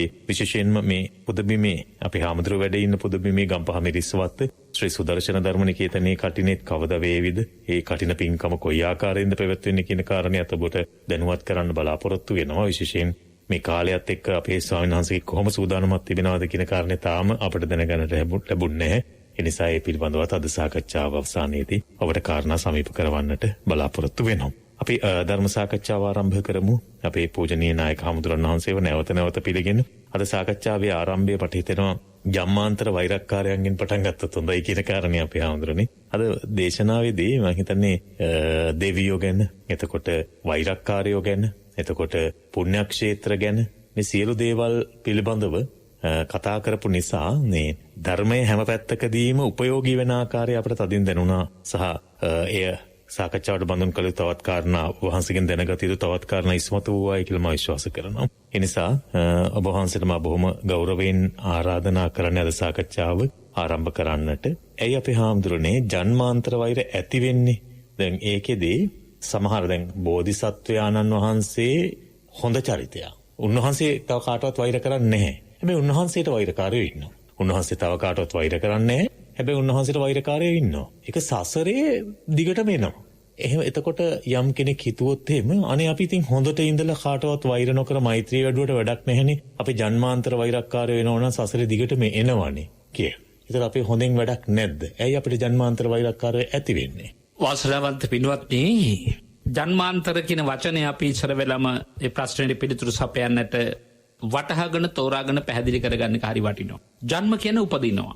අන්තර කියන්නේ එක් මරණයකින් පසු නව භවයක් කරා ගමන් කරන යම් කිසි ශක්ති ප්‍රවාහයක් ඇද්ද ඒක ජන්මාන්තරයි. එහෙමයි. එතකොට බුදු බව පිණිස යන ගමනේදී භාග්‍යවත් බුදුරජාණන් වහන්සේට පෞද්ගලිකව ගොඩනැගිච්ච ජන්මාන්තර තත්වයකින් තමයි සම්මා සම්බෝධිය ලැබුණේ. මවගේ විවරණ ලබාගත් දවසේ ඉඳලා උන්වහන්සේගේ හිත ඇතුලේ උපාදානයක්, තද අල්ලා ගැනීමක් තිබුණා. අම්මගෙන් දුන්න විවරණය ඒක ජන්මයෙන් ජන්මයට ජන්මාන්තර වශයෙන් අතරක් නැර ගමන් කළා. හොඳ චේතනාවක් විදිහට. සම්මා සම්බුද්ධ පදවිය දක්වා. එතකොට එක පෞද්ගලික එකක්. මේ ලෝකය ක්‍රියාත්මක වෙන හැම වෙලාවෙම ද්විත්ව අරගලයක් තුල. කියන්නේ ඕනම දෙයක ප්‍රතිපක්ෂ දෙයක් තියෙනවා. දෙපැත්තක් තියෙනවා. හිරු නැගුණ බව අපි දැනගන්නේ කොහොමද? රාත්‍රී කාලය තීච්ච නිසා. හිරු බැහැලා තිබ්බ කාලයක් තියෙනවා. හිරු බැහැලා තීච්ච කාලයක් තියෙනවා. අවුව ඒකට විරුද්ධව වැස්ස. ඉර හඳ යුගලපද. හොඳ නරක. ධර්මය අධර්මය. මේ තමයි ලෝක ක්‍රියාකාරීත්වය. මේකට නේද අෂ්ටලෝක ධර්මය කියන්නේ. ඒක දිහා බැලුවම අපට හොඳට මේක පේනවා. එතකොට ජන්මීය සාධක අනුව පුද්ගලික ජීවිතයේදී සසර තරණයේදී පෞද්ගලික හුරු පුරුදුකම් ජන්මයෙන් ජන්මයට ගමන් කරනවා. ඒ වගේම බාහිර ලෝකය ඇසුරු කරද්දී බාහිර ලෝකයේදී ජන්මාන්තර වශයෙන් ඇති කරගත්තා වූ මානසික ඇලීම් හෝ ගැටීම්ද සසර පුරාවටත් ගමන් කරනවා. ඒකටත් කියන්නේ ජන්මාන්තර කියලා. අපි දැන් වෛරකාරයෝ ගැන විතරක් නෙමෙයි ජන්මාන්තර දකින්න ඕනේ. දැන් අපට ජන්මයෙන් ජන්මයට යන දේවල් මේ. ඔව් මට හිතෙනවා නම් වරුණ පුතා ගැන බැලුවොත් උදාහරණයක්. මට දැනෙනවා නම් පුත්‍ර ස්නේහයක්. මේ මෑත ඈත මේ භව සසරේ මගේ දරුවෙක් වෙලා ඉන්නේ. මේ භවයේදී මේ සබාදහමේ නියදියට අදාළව මුණ ගැහුණු විට අන්න ඔබට දැනෙනවා මා තුල දරුසෙනෙහසක්. ඔබට දැනෙනවා නම් මා තුල පියසෙනෙහසක්. ඒක ජන්මාන්තර වශයෙන් ගොඩනගාගෙන එන සුබදායි දෙයක්. නිවන් පිණිස යන ගමනේදී අපට මුණ ගැහෙන සියලු කල්යාණ ගුණ ඇති භික්ෂු භික්ෂුණී උපාසක උපාසිකා සිව්වණක් පිරිසම සතර ප්‍රාර්ථනා කරගෙන ඉන්න අයයි මේ.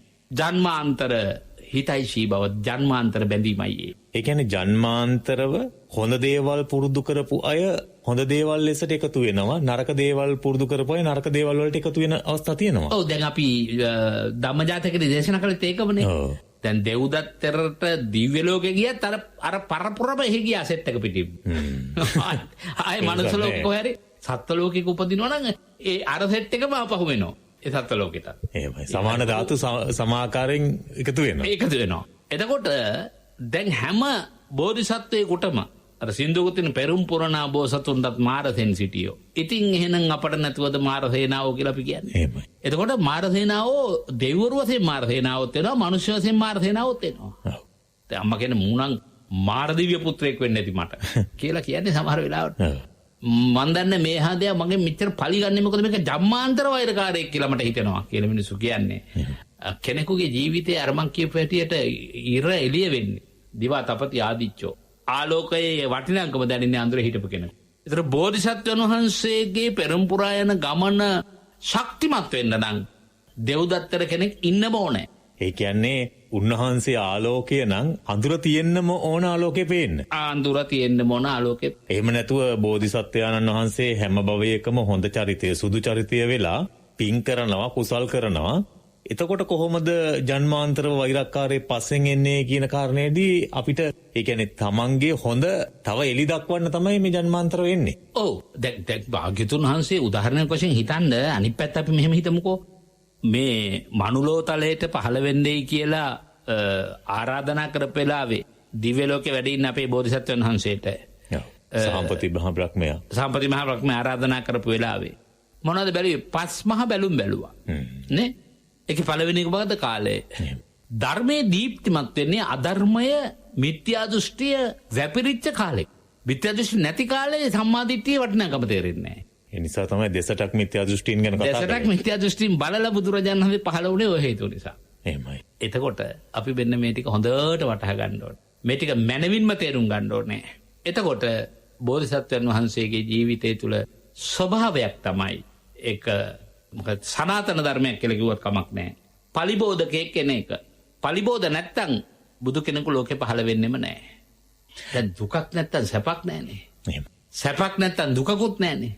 ඒ නිසා ජන්මාන්තර වශයෙන් මේ ගමන එන එක සනාතන ධර්මයක්. දැන් අපි සාමාන්‍ය ජීවිතය තුළ ඇතැම් වෙලාවට බිරිඳ ස්වාමියා අතරත් ඔය වගේ ප්‍රශ්න එනවනේ. සමහර බිරින්දෑවරු කියනවා ස්වාමියාට මගේ ජන්මාන්තර කර්මයකටද මන්ද මේ වගේ ජන්මාන්තර වෛරක්කාරයෙක් විදිහට මේ මිනිස්සු හම්බුනේ කියලා. ස්වාමියා කියන වගේම බිරිඳත් එහෙම කියන අවස්ථා තියෙනවා, දෙපැත්තටම කියනවා. එතකොට ජන්මාන්තර වෛරයකටද නෙමෙයි. අපි ඒක හිතන්න ඕන මගේ ජන්මාන්තරව හොඳ ඉස්මතු කරන්නට මේ අවස්ථාවක් වුණා කියලාද? තෙන්ම සමහර වෙලාවට අපි හිතමුකෝ මව්පියන්ට එකම පුතෙක් ඉන්නවා. එකම දුවෙක් ඉන්නවා.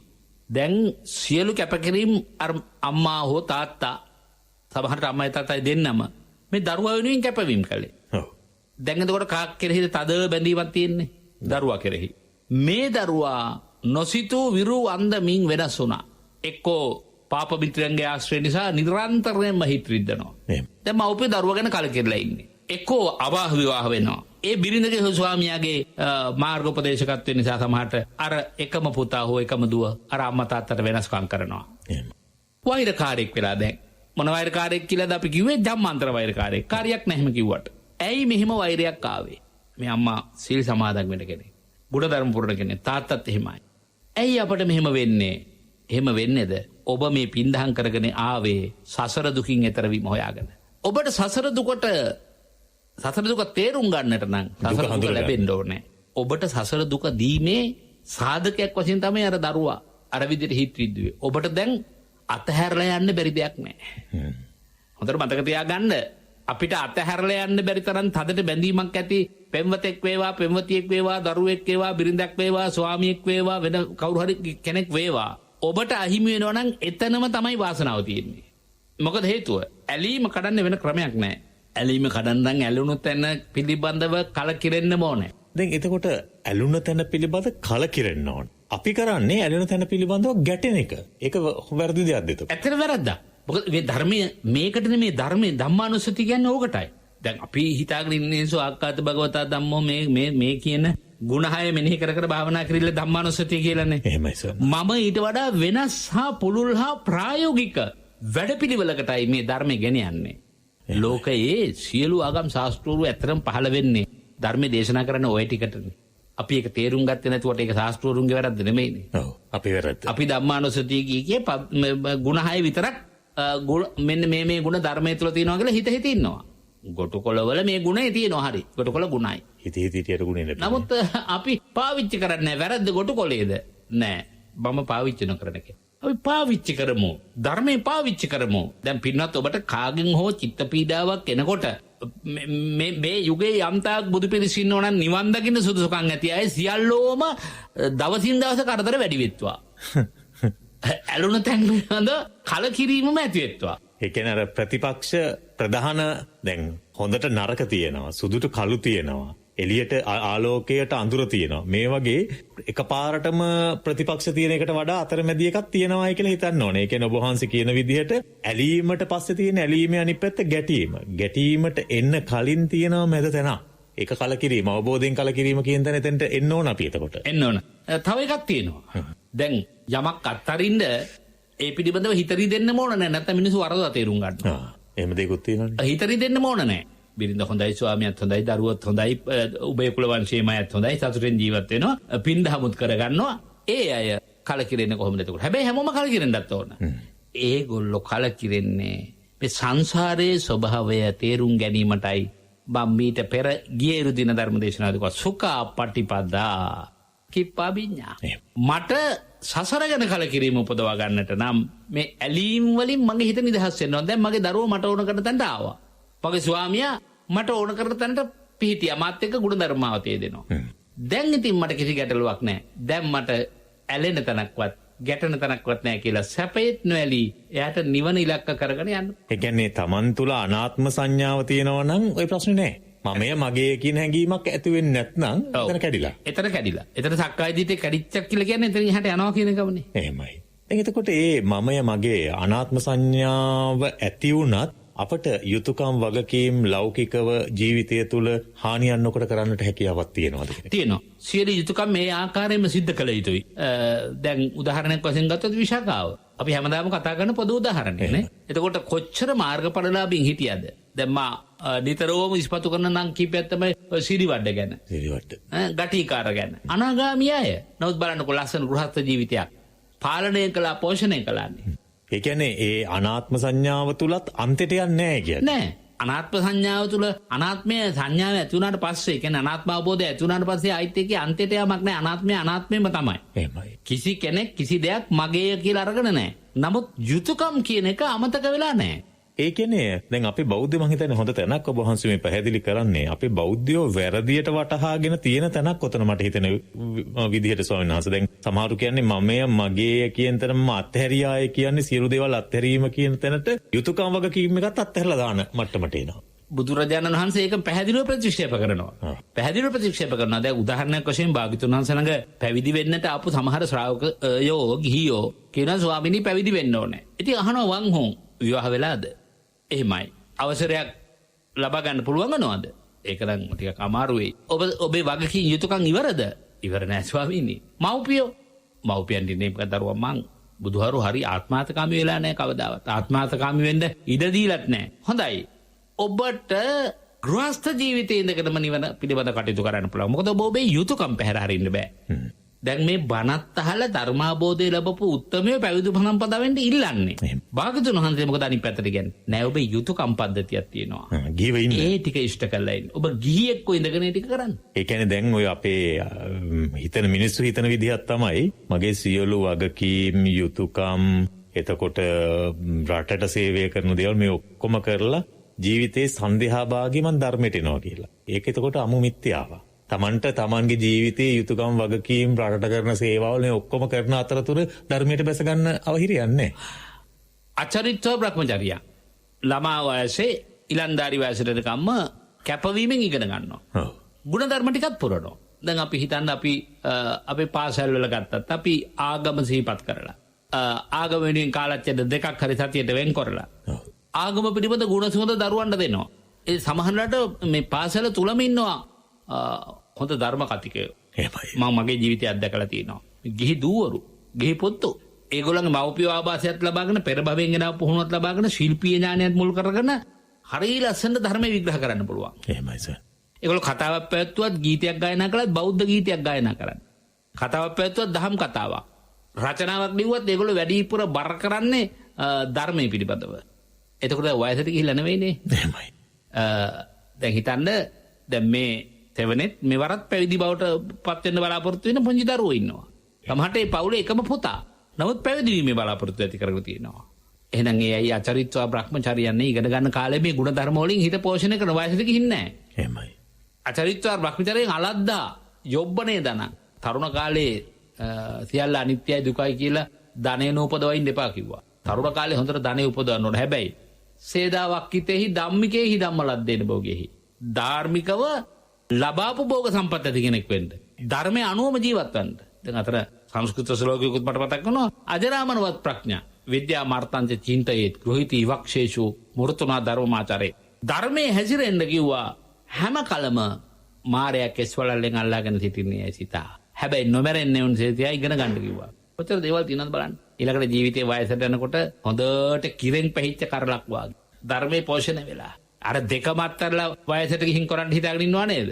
ඉඳගත්තු තැන නැගිට ගන්නත් බෑ ධර්මයේ හිතේ නැගිට්ටුනොත් යා. එතකොට අර මට හිතෙන්නේ වයස් මට්ටම වැඩි වෙනකොට ඇලීමත් කරන තැන වැඩිපුරම වෙන්නේ ගැටීමට තමයි බර වෙන්නේ. ඇලීමත් වැඩි. ඇලීමත් යතුරු පොදිය උසගෙන ඉන්න පෙරතර යතුරු පොදියක්. එහෙමයි. නාකින්නේ. යා ලත්තරින් ඕන එකේ. ඒකයි සසරේ පුරුද්ද නැත්නම් මේ භවයේ පොතියේ ඉඳලා ඒ දක්වා ආපු පුරුද්ද තමන්ගේ ප්‍රබලව මතුවෙනවා. දැන් මතුවෙනවා කියන්නේ ඒක මොන ස්වභාවයක්ද බන්දන්නේ අල්පතරයකටද බහුතරයකටද මන්ද එහෙම තියෙන්නේ. ඒගොල්ලෝ වයසට යන්න යන සල්ලි වලට හරි ආසයිනේ. එහෙමයි. ඊළඟට වයසට යන්න යන කෑම වලට හරි ආසයිනේ. හරි පෙරේතයි. අවශ්‍ය නැති කිසි දෙයක් නැහැ. හැමදේම අවශ්‍යයි. යෝගට් කෝප ගෙනවනේ යෝගට් කෝපෙත් ඇඳ යට. අනන්තියාගෙන. ඔව්. ගී පැවිදි ભેදයක් නැහැ ඒකට. වයසට යන්න තවදුරටත් වයසට යන්න මටත් ඒ වෙන්න පුළුවන්. හිත ඉන්නවා එහෙම වෙන්නේ නැහැ කියලා. නමුත් මානසිකව හරියට ධර්මයේ පිහිටපු නැති හිතකට එහෙම වෙන්න පුළුවන්. ඒ කියන්නේ ධර්මයේ හරියට පිහිටලා ධර්මයේ හරියට ප්‍රායෝගිකව ක්‍රියාත්මක කරනවා නම් ওই ප්‍රශ්න නැහැ. ওই ප්‍රශ්න නැහැ නේ. දැන් උදාහරණයක් වශයෙන් දුෂ්ටකම. අපි හිතමු පොල් ගානවා කියලා ගෙදර. දැන් අම්මයි ලේලි වෙනම උයන්නේ කියලා හිතමු. පොල් ටික ගාලා පොල් කට්ට ගිහින් ඇඳයට තියා ගන්නවනේ ලේලි ලිපට දායි කියලා ඉරිසියාවට. කොච්චර දුෂ්ටයක්ද බලන්න. හැබැයි ඉතින් මේ සාදු කී ඉන්නේ. බණක් ඇහෙන්න බෑ සාදු කියනවා. පුදුම සිල්වත් සිල් බේරෙනවා. අපොයි සිල් බේරෙනවා. නමුත් දුෂ්ටකම් කෙලවරක් නෑ. නාකි වෙන්න හිත සුද්ධ කරගත්ත නැත්නම් නාකි වෙනා මොකවත්ම කරන්න බෑ කියලායි මම මේ කියන්නේ. හොඳයි. හිතන්නේ හොඳ ආදර්ශයක් මේ ලබා දෙන්නේ. ධර්මයේ ප්‍රායෝගිකව නියැලෙනකොට ඇතිවෙන ගැටලුයි මේ සාකච්ඡා කරන්නේ. ඒ තුලින් ඔබට ආලෝකයක්ම තමයි පහළ වෙන්නේ ජීවිතේට. දැන් එතකොට මේ පෞද්ගලික වශයෙන් පුද්ගලයා කේන්ද්‍ර කරගත්තු ජන්මාන්තර ස්වභාවය, වෛරකාර ස්වභාවය සහ හොඳ නරක පිළිබඳවනේ. ඒත් ඕක රටකට එහෙම ජන්මාන්තරව වෛරක්කාරයෝ බිහි වෙන්න පුළුවන්ද? මම දැන් අර ඔබ වහන්සේ අවසානයේදී මට මේ පුණ්‍යක්ෂේත්‍ර ගැන සිහිපත් කළානේ. මට එතනදී මතක් වුණේ අර අමරදේව මහත්තයා කියන සින්දුව මේ පින්කෙත හෙළ රණ දෙරණේ යලි ඉපදෙන්නට හේතු වාසනාව වේවා කියලා. එහෙම කියපු අපි දැන් සමහර අය මේ රටටත් ගරහන අනේ මේකේ නම් ආයි ඉපදෙන්න එපා කියලා. ඒ කියන්නේ රට පිළිබඳවත් පුණ්‍යක්ෂේත්‍රයක් විදිහින් අපි අපේ රට දකින්නේ.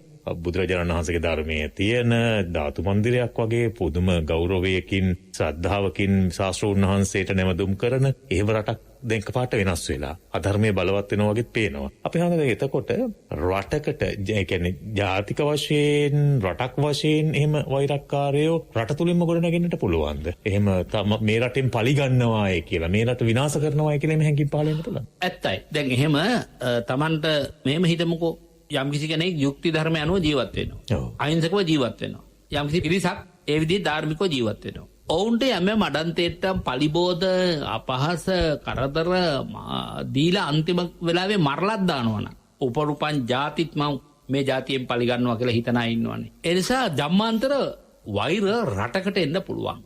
ඒක හැබැයි ඒ ජම්මාන්තර වෛර එලි දකින්න ඒ රටේ පරිසරය සකස් වෙන්නත් ඕන. දැන් උදාහරණයක් වශයෙන් ගත්තොත් අපි ප්‍රභාකරන් කියලා කියමුකෝ උදාහරණයක්.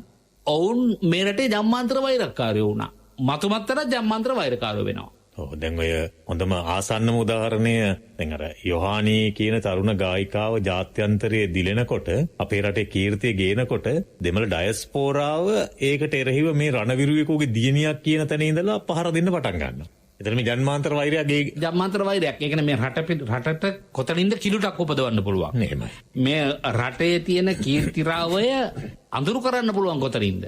මේ රටේ ජාත්‍යන්තර මට්ටමින් ලැබෙන ආධාර හෝ ණය පහසුකම් වළක්වන්න පුළුවන් කොහොමද? මේ රටේ මිනිස්සුන් නිෂ්කාරණේ මැරිලා යන්න දෙන්නේ නැතුව දැන් මේ වෙලාවේ මේ පවත්වන එන්නත් වැඩපිළිවෙලට පලිබෝධ එල්ල කරන්න කොයිතරම් ජාත්‍යන්තර මට්ටමින් කුමන්ත්‍රණ තියෙනවද? සහ රට තුලින්ම මේ රටේ ස්වභාවික අපට තිබෙන උරුමයන් විනාශ කරලා විකුණන තත්ත්වයට හිත යොමු කරනවා කියන්නේ ඒත් වෛරයක්. ඇත්තටම වෛරයක්. දැන් මේ තමන්ගේ ආත්මාර්ථකාමී හැඟීම් ඉෂ්ට කරගන්න දේශීය දේපල සියල්ලක්ම විදේශ සන්තක කරනවා නම් දැන් අපි හොඳටම පැහැදිලිව අපට පේනවා. සත්‍ය වශයෙන් කතා කරන්න ඕනේ. ජාත්‍යන්තර රටවල් කීපයක් අපේ රටට අත තියාගෙන ඉන්නේ. ඔවුන්ගේ අනසක මතුමත්තේ යුද්ධයක් තුලින් මේ රටේ තහවුරු කර ගැනීමේ අරමුණ තමයි හිතේ තියෙන්නේ. ඒකට ලොකු බලවේගයක් රට තුලින් ගොඩනගන්න සිද්ධ වෙලා තියෙනවා. එලිපිටම කතා කළොත් චීනය එක පැත්තකින් අල්ලන් ඉන්නවා, ඇමරිකාව ඉන්නවා, ඉන්දියාව ඉන්නවා. ඔව්. ඒ කියන්නේ මේ තුන්කොන් සටනක් තියෙන්නේ ලංකාව කේන්ද්‍ර කරගෙන. ලංකාව කේන්ද්‍ර කරගෙන. එතකොට හැබැයි මේකට අත පොවන්න නම් අත පොවලා ඉන්න නම් මෙහෙ අත අල්ලගෙන ඉන්න කෙනෙකුත් ඉන්න බෑ. මෙහ ඒකට උඩගෙඩි දෙන ඒකට සම්පූර්ණ ඉඩාවකාශ සලසා දෙන පිරිසකුත් මේ වෙනකොට බිහි වෙලා තියෙනවා බිහි වෙමින් තියෙනවා. ඒ තත්ත්වය ඉතා භයානකයි. ඒ තත්ත්වය ඉතා භයානකයි. මේ රටට එරෙහි වෛරකාරයෝ හැටියට අපි අය දැක්වුවට කමක් නැහැ. ඒ කියන්නේ මෙතනදිත් රටේ බාහිරව ඉඳලා රටට අතපොවන පිරිසක් ඉන්නවා. එතකොට රටේ ඒ අත අල්ලගන්න බලාගෙන ඉන්න පිරිසකුත් ඉන්නවා. අපි මැද තැනක ඉඳලා අර ඔබ වහන්සේ කිව්වා වගේ කලකිරෙන මට්ටමක් එන්න එපා හොඳ නරක කියන අතරේ අපි මැද ඉඳලා කලකිරිලා මේ දෙක දිහාම හොඳ අවබෝධයෙන් බලන්න ඕන කාලයක් එතකොට මේ. පැවිදි ගිහි කවුරුත් එහෙමයි. විශේෂයෙන් පැවිදි පක්ෂය. මේ වෙලාවේ වන්දි බට්ටියෝ වෙන්නේ නැතුව. තමන්ට ලැබෙන ලාභ ලෝභ මොන හරි දේවල් නිසා නරක පැත්තට ආවඩන්න නැතුව. භික්ෂුවගේ කාර්යභාරයේ ජාතික භික්ෂුවක් හැටියට ගත්තොත් ජාතික භික්ෂුවගේ කාර්යභාරයේ ජාතික භික්ෂුව ක්‍රියාත්මක විය යුතුයි. එහෙමයි. හැම වෙලාවෙම අපට මේ භික්ෂුව වර්ගීකරණය කරන්නත් පුළුවන් මිශ්‍ර භික්ෂුවක් දකින්න පුළුවන්. එක පැත්තකින් ජාතිය කාර්යභාරය භික්ෂුවගේ පූර්ණ වගකීම් බවට පත් කරගත්ත භික්ෂු පිරිසක් ඉන්නවා. එහෙමයි. ශාසනයේ කාර්යභාරය තමන්ගේ පූර්ණ වගකීමක් බවට පත් කරගත්ත භික්ෂු පිරිසක් ඉන්නවා. මේ ගැන විශේෂයෙන් අපි පැහැදිලි කරන්න ඕනේ. ඒ වගේම තවත් පිරිසක් ඉන්නවා ජාතික වමනාවත් ශාසනික වමනාවත් දෙකම මනා ලෙස තුලනය කරගෙන සම්පූර්ණ කරන. මේ තුන් කොටසම ශාසනයට ඕනේ. තුන් කොටසම ශාසනයට ඕනේ. එහෙමයි. එතකොට යම්කිසි ජාති හිතයිශී භික්ෂුවක් අර මං කියපු විවිධ පැතිවලට අපිට සමහර වෙලාවට පේනවා. දැන් ඉස්සර විවෘතව කතා කරපු, එඩිතරව කතා කරපු, ඇද නැතුව කතා කරපු, ඍජු පිළිවෙත්තව කතා කරපු ඇතැම් භික්ෂූන් ටිකෙන් ටික දැන් පසු බහැලා වාගේ පේන ගතියකුත් තියෙනවා. පොඩි වක්‍ර ගතියක් පේනවා. වක්‍ර ගතියක් පේනවා. ඒ නිසා එබඳු භික්ෂූන්ට අපි ආරාධනා කරනවා. ආරාධනා කළ යුතුයි ජාතිය. ඒ තමන්ගේ හෘද සාක්ෂියම සුව නම් හරි මේ වෙලාවේ. ඇත්තටම දැන් අපි හිතමු අපි අපේ අසාධාරණයක් අවිත්‍යයක් ළඟ පූජනීය මහානායක හාමුදුරුවෝ අනුනායක හාමුදුරුවෝ සහ ජාතික මට්ටමේ ඉදිරියේ ඉන්න ස්වාමීන් වහන්සේලා මුණ ගැහිලා මොකද්ද අපේ දායකයෝ ඉල්ලන්නේ? මොකද්ද මේ රටේ රටවැසියෝ ඉල්ලන්නේ? අනේ රට අස්ථාවර වේගන යනවා. අනේ රට අයිතියට මුල් තැන දීලා වැඩ කරනවා. අනේ ජාතික දේපොළ අපට අහිමි වේගන යනවා. අදට නෙමෙයි තව අවුරුදු 100ක හමාරක ඉදිරි කාලයේදී උපදින දරුවන්ට රටක් ඉතුරු වෙන්නේ නැහැ. ඒ නිසා ඔබ වහන්සේලා මේ වෙලාවේ පෙරමුණ ගන්න කියනකොට අර පෙරමුණ නොගත් භික්ෂූන්ට පෙරමුණ ගන්න හැකියාවක් ඇති වෙන්න ඕනේ. ඒකටත් ඔව් ඒක නම් එහෙම තමයි කියනවා. ආය කවුරුවත් ගියාම ඒක එහෙම නෙවෙයි අපේ හැමදෙරේ ඔය තරහට ඔය කියන්නේ කොහම ඔව් ඒකත් එහෙම තමයි. ඒකද ඍජුපටි පන්න ගතිය. ඒ නිසා ජාතියට හතුරු බවට පත් වෙනවා. ඇයි මේ ජාතියට මෙහෙම වෙන්න ඉඩ තැනුනේ කියන එක තව අවුරුදු ගණනාවක් ගියාට පස්සේ අපිට සාප කරනවා. අපි ජාතිය හතුරු බවට පත් වෙනවා බලන්න තව අවුරුදු 30 ගණනක් ඉදිරියට ගියා. ඒ කියන්නේ ඔබ වහන්සේ එතකොට කියන මේ කාරණාව තුළ යම් කෙනෙක් හිතුවොත් එහෙම මේ පවතින රජය තමයි වැරදි අනිත් අය සුදුයි කියලා. එහෙම හිතන්න බෑ. ඒ කියන්නේ පොදුවේ සමස්ත දේශපාලනයේම ගොහරුවක් දෙසට එරෙන මට්ටමක් පේන්නේ. ජම්මාන්තර වගේ මේ අවුරුදු 70 ගණනාවක් නිදහසින් පස්සේ එහෙමයි. මේ අවුරුදු 70 ගණනක් මේක ශාස්ත්‍රීය මාරු ක්‍රමය, තට්ටු මාරු ක්‍රමය කියන්නේ ඒ ක්‍රමයට පාලනය කරපු සියල්ලෝ මේ තත්ත්වයට වග කියන්න ඕන. දැන් ඉදිරියට තව දුරටත් ශක්තිමත් වගකීමක් පවතින රජයට තියෙනවා මේ වෙලාවේ. මොකද මේක හරිම තීරණාත්මක වෙලාවක්. අපි ඒක එඩිතරව කතා කරන්න. තීරණාත්මක වෙලාවේ තීරණාත්මක තීරණයක් ගැනීමේ කොන්ද කෙලින් ගතිය වර්තමාන පාලකයන්ට තියෙන්න ඕනේ. එහෙම නැති වුණොත් අර මං කියපු අත පොවාගෙන ඉන්න අය දැන් අත විතරයි පොවාගෙන ඉන්නේ. මුළු ඇඟම පොවනවා වැඩි ඈතක යනොත්. හොඳයි. තවත් ඒ ආශ්‍රිතවම කාරණාව. යම් කෙනෙක් ධර්මය අවියක් කරගෙන, ධර්මය උපමාවක් කරගෙන, ධර්මය හුවා දක්වමින් යම් බලයකට එනවා නම් ඉන්පසු ආවට පස්සේ ඒ ඉනිමගට පයින් ගහනවා වගේ ධර්මය අත්හැරලා දාලා අධර්මයට යොමු වෙනවා නම් ඒ තුල අකුසලයේ කෙසේද අපි හවුනේ? ඒ අකුසලයේ දැන් පාලක දේශපාලන පැත්තෙන් හිතමුකෝ නිකන් සාමාන්‍ය විදිහට අපිට ඒක දැනෙනවනේ. දැන් මොනවාම ඒක අපිට මේ රටකටම බලපානවද? ඔව්. දැන් අපේ රටේ බුදුදහම මුල් කරගෙනම පාර්ලිමේන්තුවට ගිය පැවිදි ගිහි පිරිසක් හිටියනේ. ඒ අය එතෙන් ගියාට පස්සේ මොකද වුනේ? දැන් මම නැවත සාධකයක් කියන්නම් අපිට නැත්නම් නොවැම්බර් දෙසැම්බර් වලදී මතක් වෙන්නේ. සෝමහාමුදුරුවන්ට වෙච්ච සිද්ධිය. දඩබීමා කරගෙන, මුල් කරගෙන, පාලමක් කරගෙන ඔතෙන්ද ගිය පිරිසක් ඉන්නවා.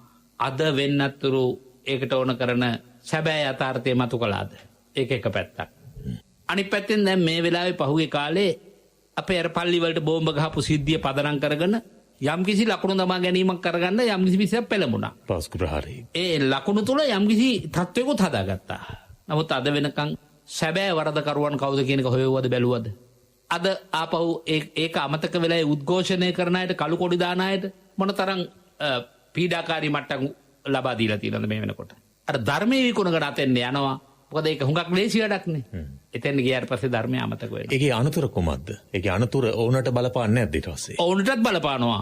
ඕනට නම් බලපෑවත් කමක් නැහැ. සමස්ත රටද බලපානවා. ඒ නිසා ජනතාව මීට වඩා සිහිනුවණින් බුද්ධිමත්ව උපදෙස් දෙන අය සිහිනුවණින් බුද්ධිමත්ව ඈත බලලා තමන්ගේ ළඟ ලාභය බලලා අහවල් යාපි පත් කරගත්තොත් හොඳයි කියන තැනට යන්නේ නැතුව.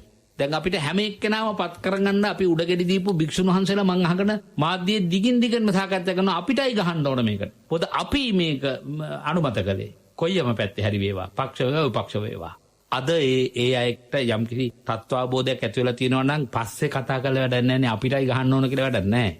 අපි ගුටි කන්න ඉස්සෙල්ලා ගුටි කන වැඩ නොකර ඉන්න මට්ටමට එන්න ජනතාව පෙළ ගසන්න ඕනේ. ඒක තමයි විය යුතු දේ. මම මේ හැංගි හොරා කියන්නේ මොකද්ද කියන එක රටට පැහැදිලි ඇති කියලා හිතනවා. හොඳයි. අපි හද එතකොට ඒ කියන්නේ අපි බෞද්ධයෝනේ වැඩි වශයෙන් ඉන්නේ. රටේ පාලකයෝ ඒවා නැත්නම් සාමාන්‍ය ජනතාව ඒවා වැඩි වශයෙන් ඉන්නේ බෞද්ධයෝ. බෞද්ධයන්ට පවට ලැජ්ජාව බය හිරියොත්ප්පයන් තියෙන්න ඕන කියලා අපි කියන්නේ. එතකොට ඒ අතරතුර මේ දේශපාලනය කියන ක්ෂේත්‍රය තුල හිරියොත්ප්ප අත්‍යවශ්‍ය වෙලා හිරියොත්ප්ප නැති නිසාද එතකොට මේ වගේ දේවල් කියන්නේ පවට ලැජ්ජාවක් බය නැති නිසානේ මේ වගේ දේවල් කරන්නේ. ඒකේ අකුසල කර්මය කෙසේද? ඒ කියන්නේ සමහරවිට ඒ පිළිබඳ දැනුවත් නැද්ද නැහැ නේ. ඒ කියන්නේ හැඟීමක් නැද්ද නැහැ මේ ජීවිතේ කෙලවර වෙනවා නැත්නම් මිය යනවා කොයි මොහොතේ මරණයේද කියලා හැඟීමක් නැතිද නැහැ නේ. ඇත්තයි. දැන් ලැජ්ජ බය දෙක නැති වෙනවනේ කරුණු කීපයක් නිසා. පළවෙනි එක තමයි ලාභය. ලාභය ළඟ ලැජ්ජාව බය දෙක අයින් වෙලා යනවා. එහෙමයි. යමකින්ද ලාභ ලැබෙන්නේ ඒක කොච්චර අයුක්තියෙන් අසාධාරණයෙන් ලැබෙන ලාභයක් හෝ කීර්තියක් හෝ තනතුරක් හෝ වේවා ඒක රැක ගැනීමට එතන ඉඳකට කැස කවනවා. එයාට බොරුවක් කියන්න ලැජ්ජ නැහැ. දැන් බලන්න අපට කොච්චර දැන් ජනතාවට ප්‍රසිද්ධියේ බොරු කියපු අය අපට අහු වෙනවද? එහෙමයි. එකම දේශපාලන පක්ෂයක් ගත්තත් තෙල් ටැංකිය පිළිබඳව එක්කෙනෙක් එක මතයක් ඉදිරිපත් කරනවා. නෑ එහෙම කිවිසුමක් අසංකලේ නෑ. ඒක අසං කරන්න බෑ. තව කෙනෙක් කියන නෑ එහෙම අසංකල්ලා තියෙනවා. එහෙම කියන්නේ කොහමද? ඔයාගේම පක්ෂය අහවලා මාධ්‍ය සාකච්ඡාවකදී මෙහෙම කිව්වන්නේ.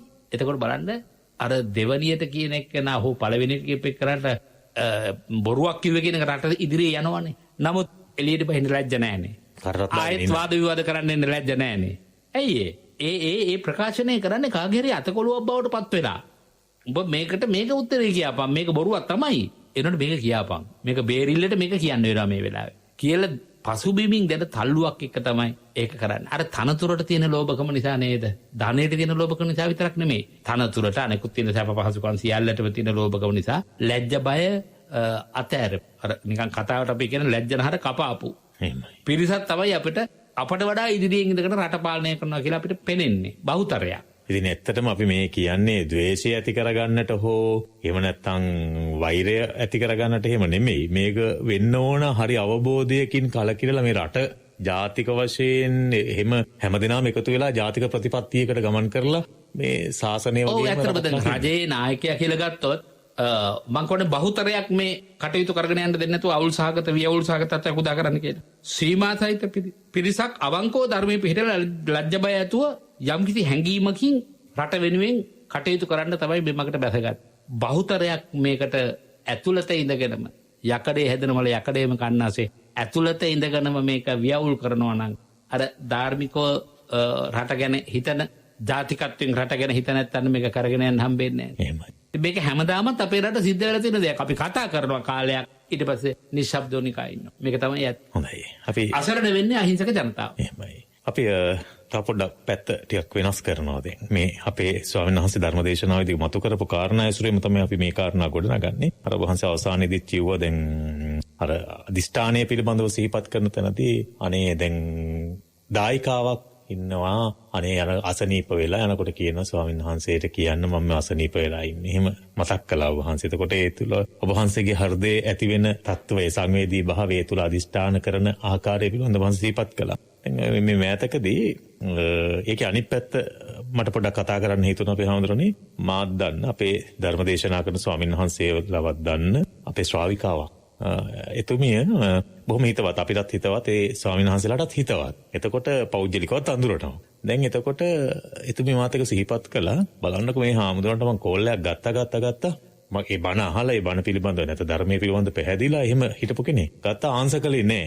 වැඩන්නේ මේ වගේ ආන්දරු ආන්සර් කතා කරලා මේ හාමුදුරුවන්ගේ කතා කරන රෙඩි හොඳයි මේ ඇසුරු නැවත මම දැන් එයාගේ බණ අහන්නෙත් නේ මේ පුදුම හාමුදුරුවෝ ඒගොල්ලෝ අපි දැක්ක තැනදී විතරයි මෙහෙම කියලා. ඉතින් මෙතන උන්වහන්සේ මොන හරි වෙන වැඩක හිටියද කොහොමද කියලා අපි දන්නේ නැහැ. අපි එහෙම ප්‍රතිරණ වලට එනවා. මේක හරිද අපේ හාමුදුරුවනේ මේක වැරදිද? නැත්නම් අපි ස්වාමීන් වහන්සේ නමක් ඇසුරු කළ යුත්තේ මොන චේතනාවකින්ද? දෙපැත්තෙන්ම ਵਿਚාරශීලීව දැකිය යුතු කාරණාවක් මේක. සමහර කෙනෙකුට අත දෙනතුරු නැගිටින්නට ශාසනයට වාරුව දෙනතුරු දායක දායිකාව බොහෝම අග්‍රයි. කුඩා දේ කළ අය වුණත් අර ලොකු අය ලොකු දේ කළ දේ තරමටම ගණන් අරගෙන ලොකු භක්තියකින් ආදරකින් දායකයා කරේ නැමී සිටිනවා. නමුත් යම් තැනකට පත් වුණාට පස්සේ භික්ෂුව ප්‍රසිද්ධිය පැත්තෙන් වේවා රාජකීය අනුග්‍රහය පැත්තෙන් වේවා යම්කිසි සැලකිය යුතු තැනකට පත් වුණාට පස්සේ අර දායිකාව හිතනවා එදා තිබිච්ච අර එදා සෙනෙහි අදත් ඇති එදා බැඳීම අදත් ඇති කියලා හිතාගෙන තමයි කතා කරන්නේ. අර භික්ෂුවට හිතෙනවා අපි ඇත්ත කතා කරන්න ඕනේ. අර භික්ෂුවට හිතනවා මේගොල්ලෝ කවුද මං ලොකු මිනිසුත් එක්ක නේ ඉන්නේ. ලොකු මිනිසුත් එක්ක ඉන්නකොට අර පොඩි එක්කෙනා කතා කළාට දුරකථන ළඟ තියෙනවා. අපෝ මේ මහා කරදරයක්. ඊට වඩා ලොකු මිනිස්සු ඉන්නවා මට කතා කරන්න කියන හැඟීම වගේ එකක් ඇවිල්ලා නම් එතර භික්ෂුව වැරදි. ඇවිල්ලා නම් එහෙමයි. මං හිතන්නේ එහෙම ඇවිල්ලා ඇති කියලා. පුතා කියපු එක තමයි මේ වැදගත් වෙන්නේ. සමහරට කාර්යභාරය වැඩි වෙනකොට, වගකීම් සම්භාරය වැඩි වෙනකොට, කාලේ මද වෙනකොට, දුරකථනෙත් එක්ක එදා පැයක්මාරක් කතා කර හිටපු හාමුදුරුවන්ට අර දායකයා ටෙලිෆෝන් කරනකොටම දන්නවා අප්පා පැයකටවත් තියෙන එකක් නැහැ. ඉතින් වැඩ ගොඩක් තියෙන එක මැද්දේ පැයක් විතර කතා කරගෙන එක්කනාගේ දුරකථනයට ආන්සර් කරන්න ගත්තොත් වැඩ කොච්චර පාඩු වෙනවද? දැන් එයාට හොඳයි මේ පස්සේ කතා කරමු හරි කිව්වොත් එතරම් හිත රිදෙනවා.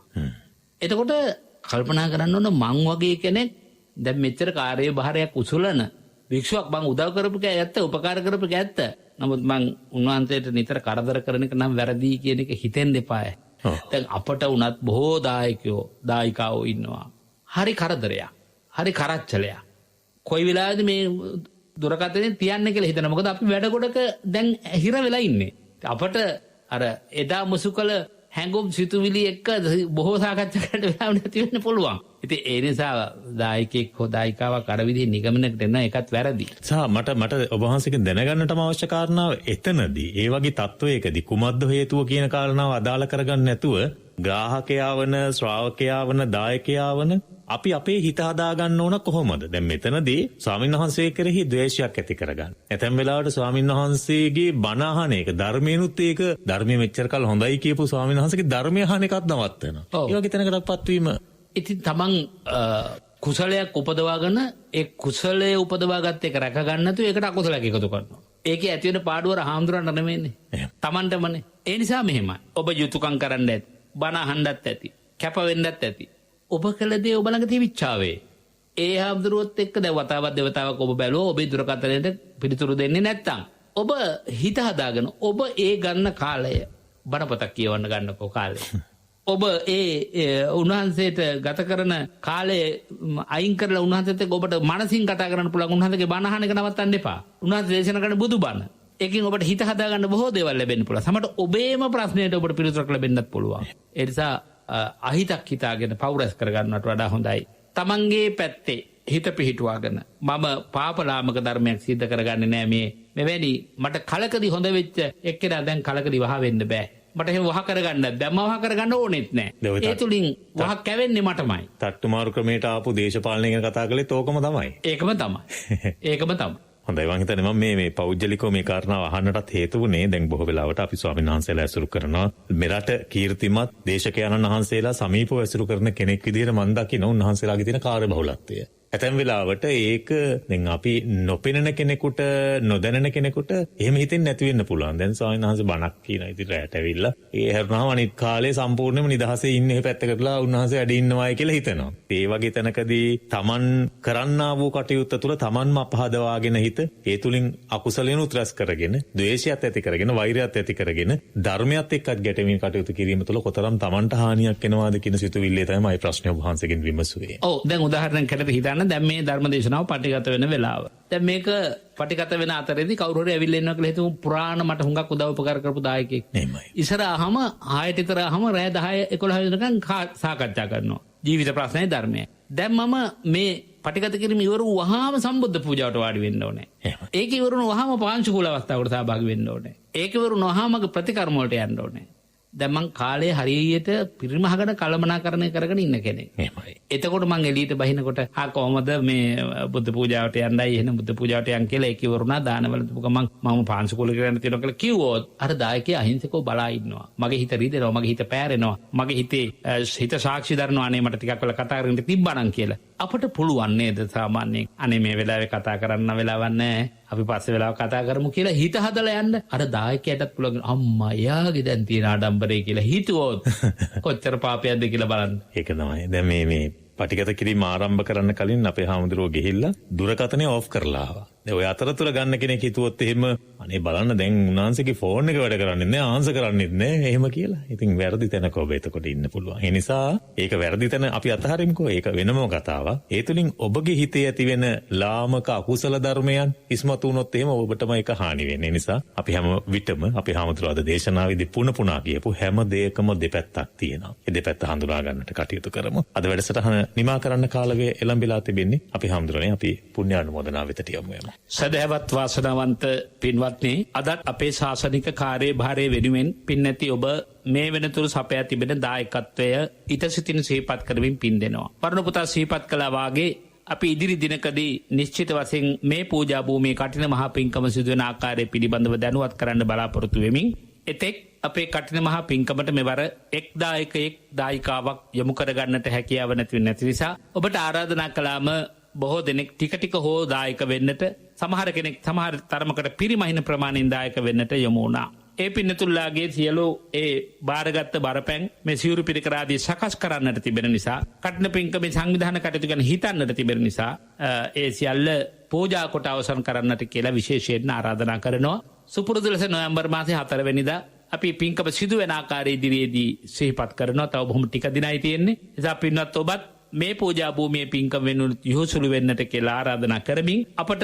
පින් අනුමෝදන් කරන්නට බොහෝ දෙනෙක් සමහරට ෆුල් ස්කැප් එකක් තරම් අරමුණු ලියලා එවනවා. ඉතින් අපට ලැබෙන කාලය ඉතා සීමා සහිතයි. ඒ නිසා වචන බොහෝම සීමිත සංඛ්‍යාවකින් ඔබට පින් අනුමෝදන් කරනවා. ඒ ගැන අමුත්තක් හිතන්න එපා. අද දවසේ RMP රත්නායක මහත්මයා, නිර්මිනී අධිකාරී මහත්මිය දියණිය පුතණුවන්ගේ දායකත්වයෙන් රුපියල් 50000ක බරපැනක් පූජා කරමින් එම දෙපළගේ යුග දෙවියට 25 වසරක් පිරීම නිමිති කරගෙන 10 වෙනි මාසේ 10 වෙනිදාට මේ කුසල් බලය ආශිර්වාද ආනුභාව සම්පන්න පුණ්‍ය අනුමෝදනාවක් වශයෙන් ලබන්නට බලාපොරොත්තු වෙනවා. ආශිර්වාදයක් වශයෙන් ආදරණීය දෙමව්පියන් ඇතුළු මේගේ ශිළු ඥාතීන්ට පින් අනුමෝදන් කර තිබෙනවා. පොදුවේ හැම දිනකටම යහපත සපත ප්‍රාර්ථනා කරලා තිබෙනවා. මීට පෙරත් ත්‍රිපිටක පොත් වහන්සේලා හා ගිලන් සම්බුදු මැදුර ආදී දේවල් සඳහා රුපියල් ලක්ෂයක පූජාවක් සිදු කළ බවත් විශේෂයෙන්ම සිහිපත් කරනවා. ඒ පද්මා රාජපක්ෂ මහත්මිය දරුවන් සොයුරියන් ඇතුළු සම්බුදු පිරිස එකතුව වලව්වත් මිහින්තලේ පාර අනුරාධපුරයේ සිට රුපියල් ලක්ෂයක බරපැනක් යොමු කරමින් වස් කාලයේ තුල දානමාන කටයුතු වගේම සෑමලුවට ප්‍රතිකාර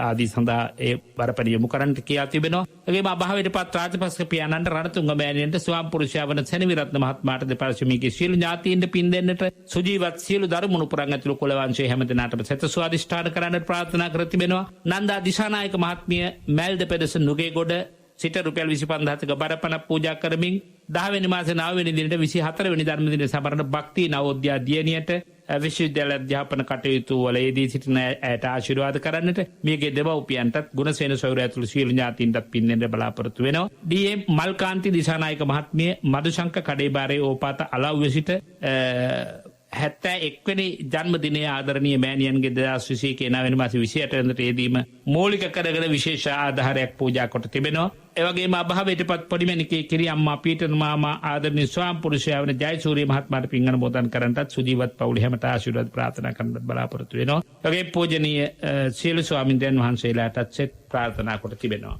ඒ වගේම RM ඒකනායක පින්වත් මෑණියන් ජනක්‍රාෆ්ට් පලාපත්වල මාතලේ සිට රුපියල් 40000ක බරපැනක් කරමින් විශ්‍රාමික පොලිස් නිලධාරී WMB කැටවල මහත්මයාගේ ඔක්තෝබර් 2 වෙනි දිනට යෙදී තිබුණ 21 වෙනි ගුණ සැමරුම සිහිපත් කරමින් ආදරණීය ස්වාමී දිනේ වන ඒකනායක මෑණියන් මියගේ දෙමව්පියන්ට ඥාතීන්ට පින් අනුමෝදන් කරමින් සියලු දූ දරුවන් මුණුපුරු මිනිපිරියන් ඇතුළු හැම දෙනාටමත් අපටත් ආශිර්වාද කරමින් නිවන් අවබෝධය ප්‍රාර්ථනා කොට තිබෙනවා. ඔකෙම ඩී ලතා උදේශනී පින්වත් මහත්මිය අංක 7 කෙච්චිරිගම වම්මිවුර ලුණුගම් වෙහෙරේ සිට රුපියල් 25000ක බරපණක් පූජා කරමින් අභාවයටපත් සරත් දයාබර ස්වයං පුරුෂයාටත් පී.ඒ. සෝම්පාල පියාණන්ටත් එමලි හාමි මෑණියන් ඇතුළු මියගේ ඥාති හැමටත් හාතාගල රජමහා විහාරයේ විහාරාධිපති වැඩ විසූ පල්ලේකම දිනරතන නායක ස්වාමීන් වහන්සේට පින් අනුමෝදන් කර තිබෙනවා. රෝගාතුරව සිට ප්‍රේමදාස පියාණන්ට ලැන්සිනා මවට නිරෝගී සුව ප්‍රාර්ථනා කර තිබෙන වරුණිහා ධනංජයන දිනවරුන්ගේ අධ්‍යාපන කොට සාර්ථක වෙන්න ප්‍රාර්ථනා කළ තියෙනවා. අසන් ප්‍රනාන්දු මහත්මයා මීගමේ සිට රුපියල් 55000ක පරපරම් කරමින් ගුවන් හමුදාවේ සේවය නියමිත අවිෂ්ක පුතුගේ ජන්මදිනයට ආශිර්වාද කරන්නට බොහෝ දිනක සිට වාර්ෂිකව සිද්ධ කරන පින්කමක් වශයෙන් ආධාර කොට තිබෙනවා. ප්‍රාර්ථනා කොට තිබෙනවා. සකල ප්‍රාර්ථනාවන් හැම දෙනාගේම සමෘද්ධ වේවා. අභාවපත් වූ සියල්ලෝ මේ පින් අනුමෝදන් වූ සුවපත් වෙත්වා. සුජීවත් හැම දෙනා නිදුක් වේවා, නිරෝගී වේවා, අමා නිවනින් නිවෙන වාසනාවන්තයෝ වන්නට මේ පින්කම පාරමිතාවක්ම වේවා කියලා ප්‍රාර්ථනා කරනවා. සාදු සාදු සාදු.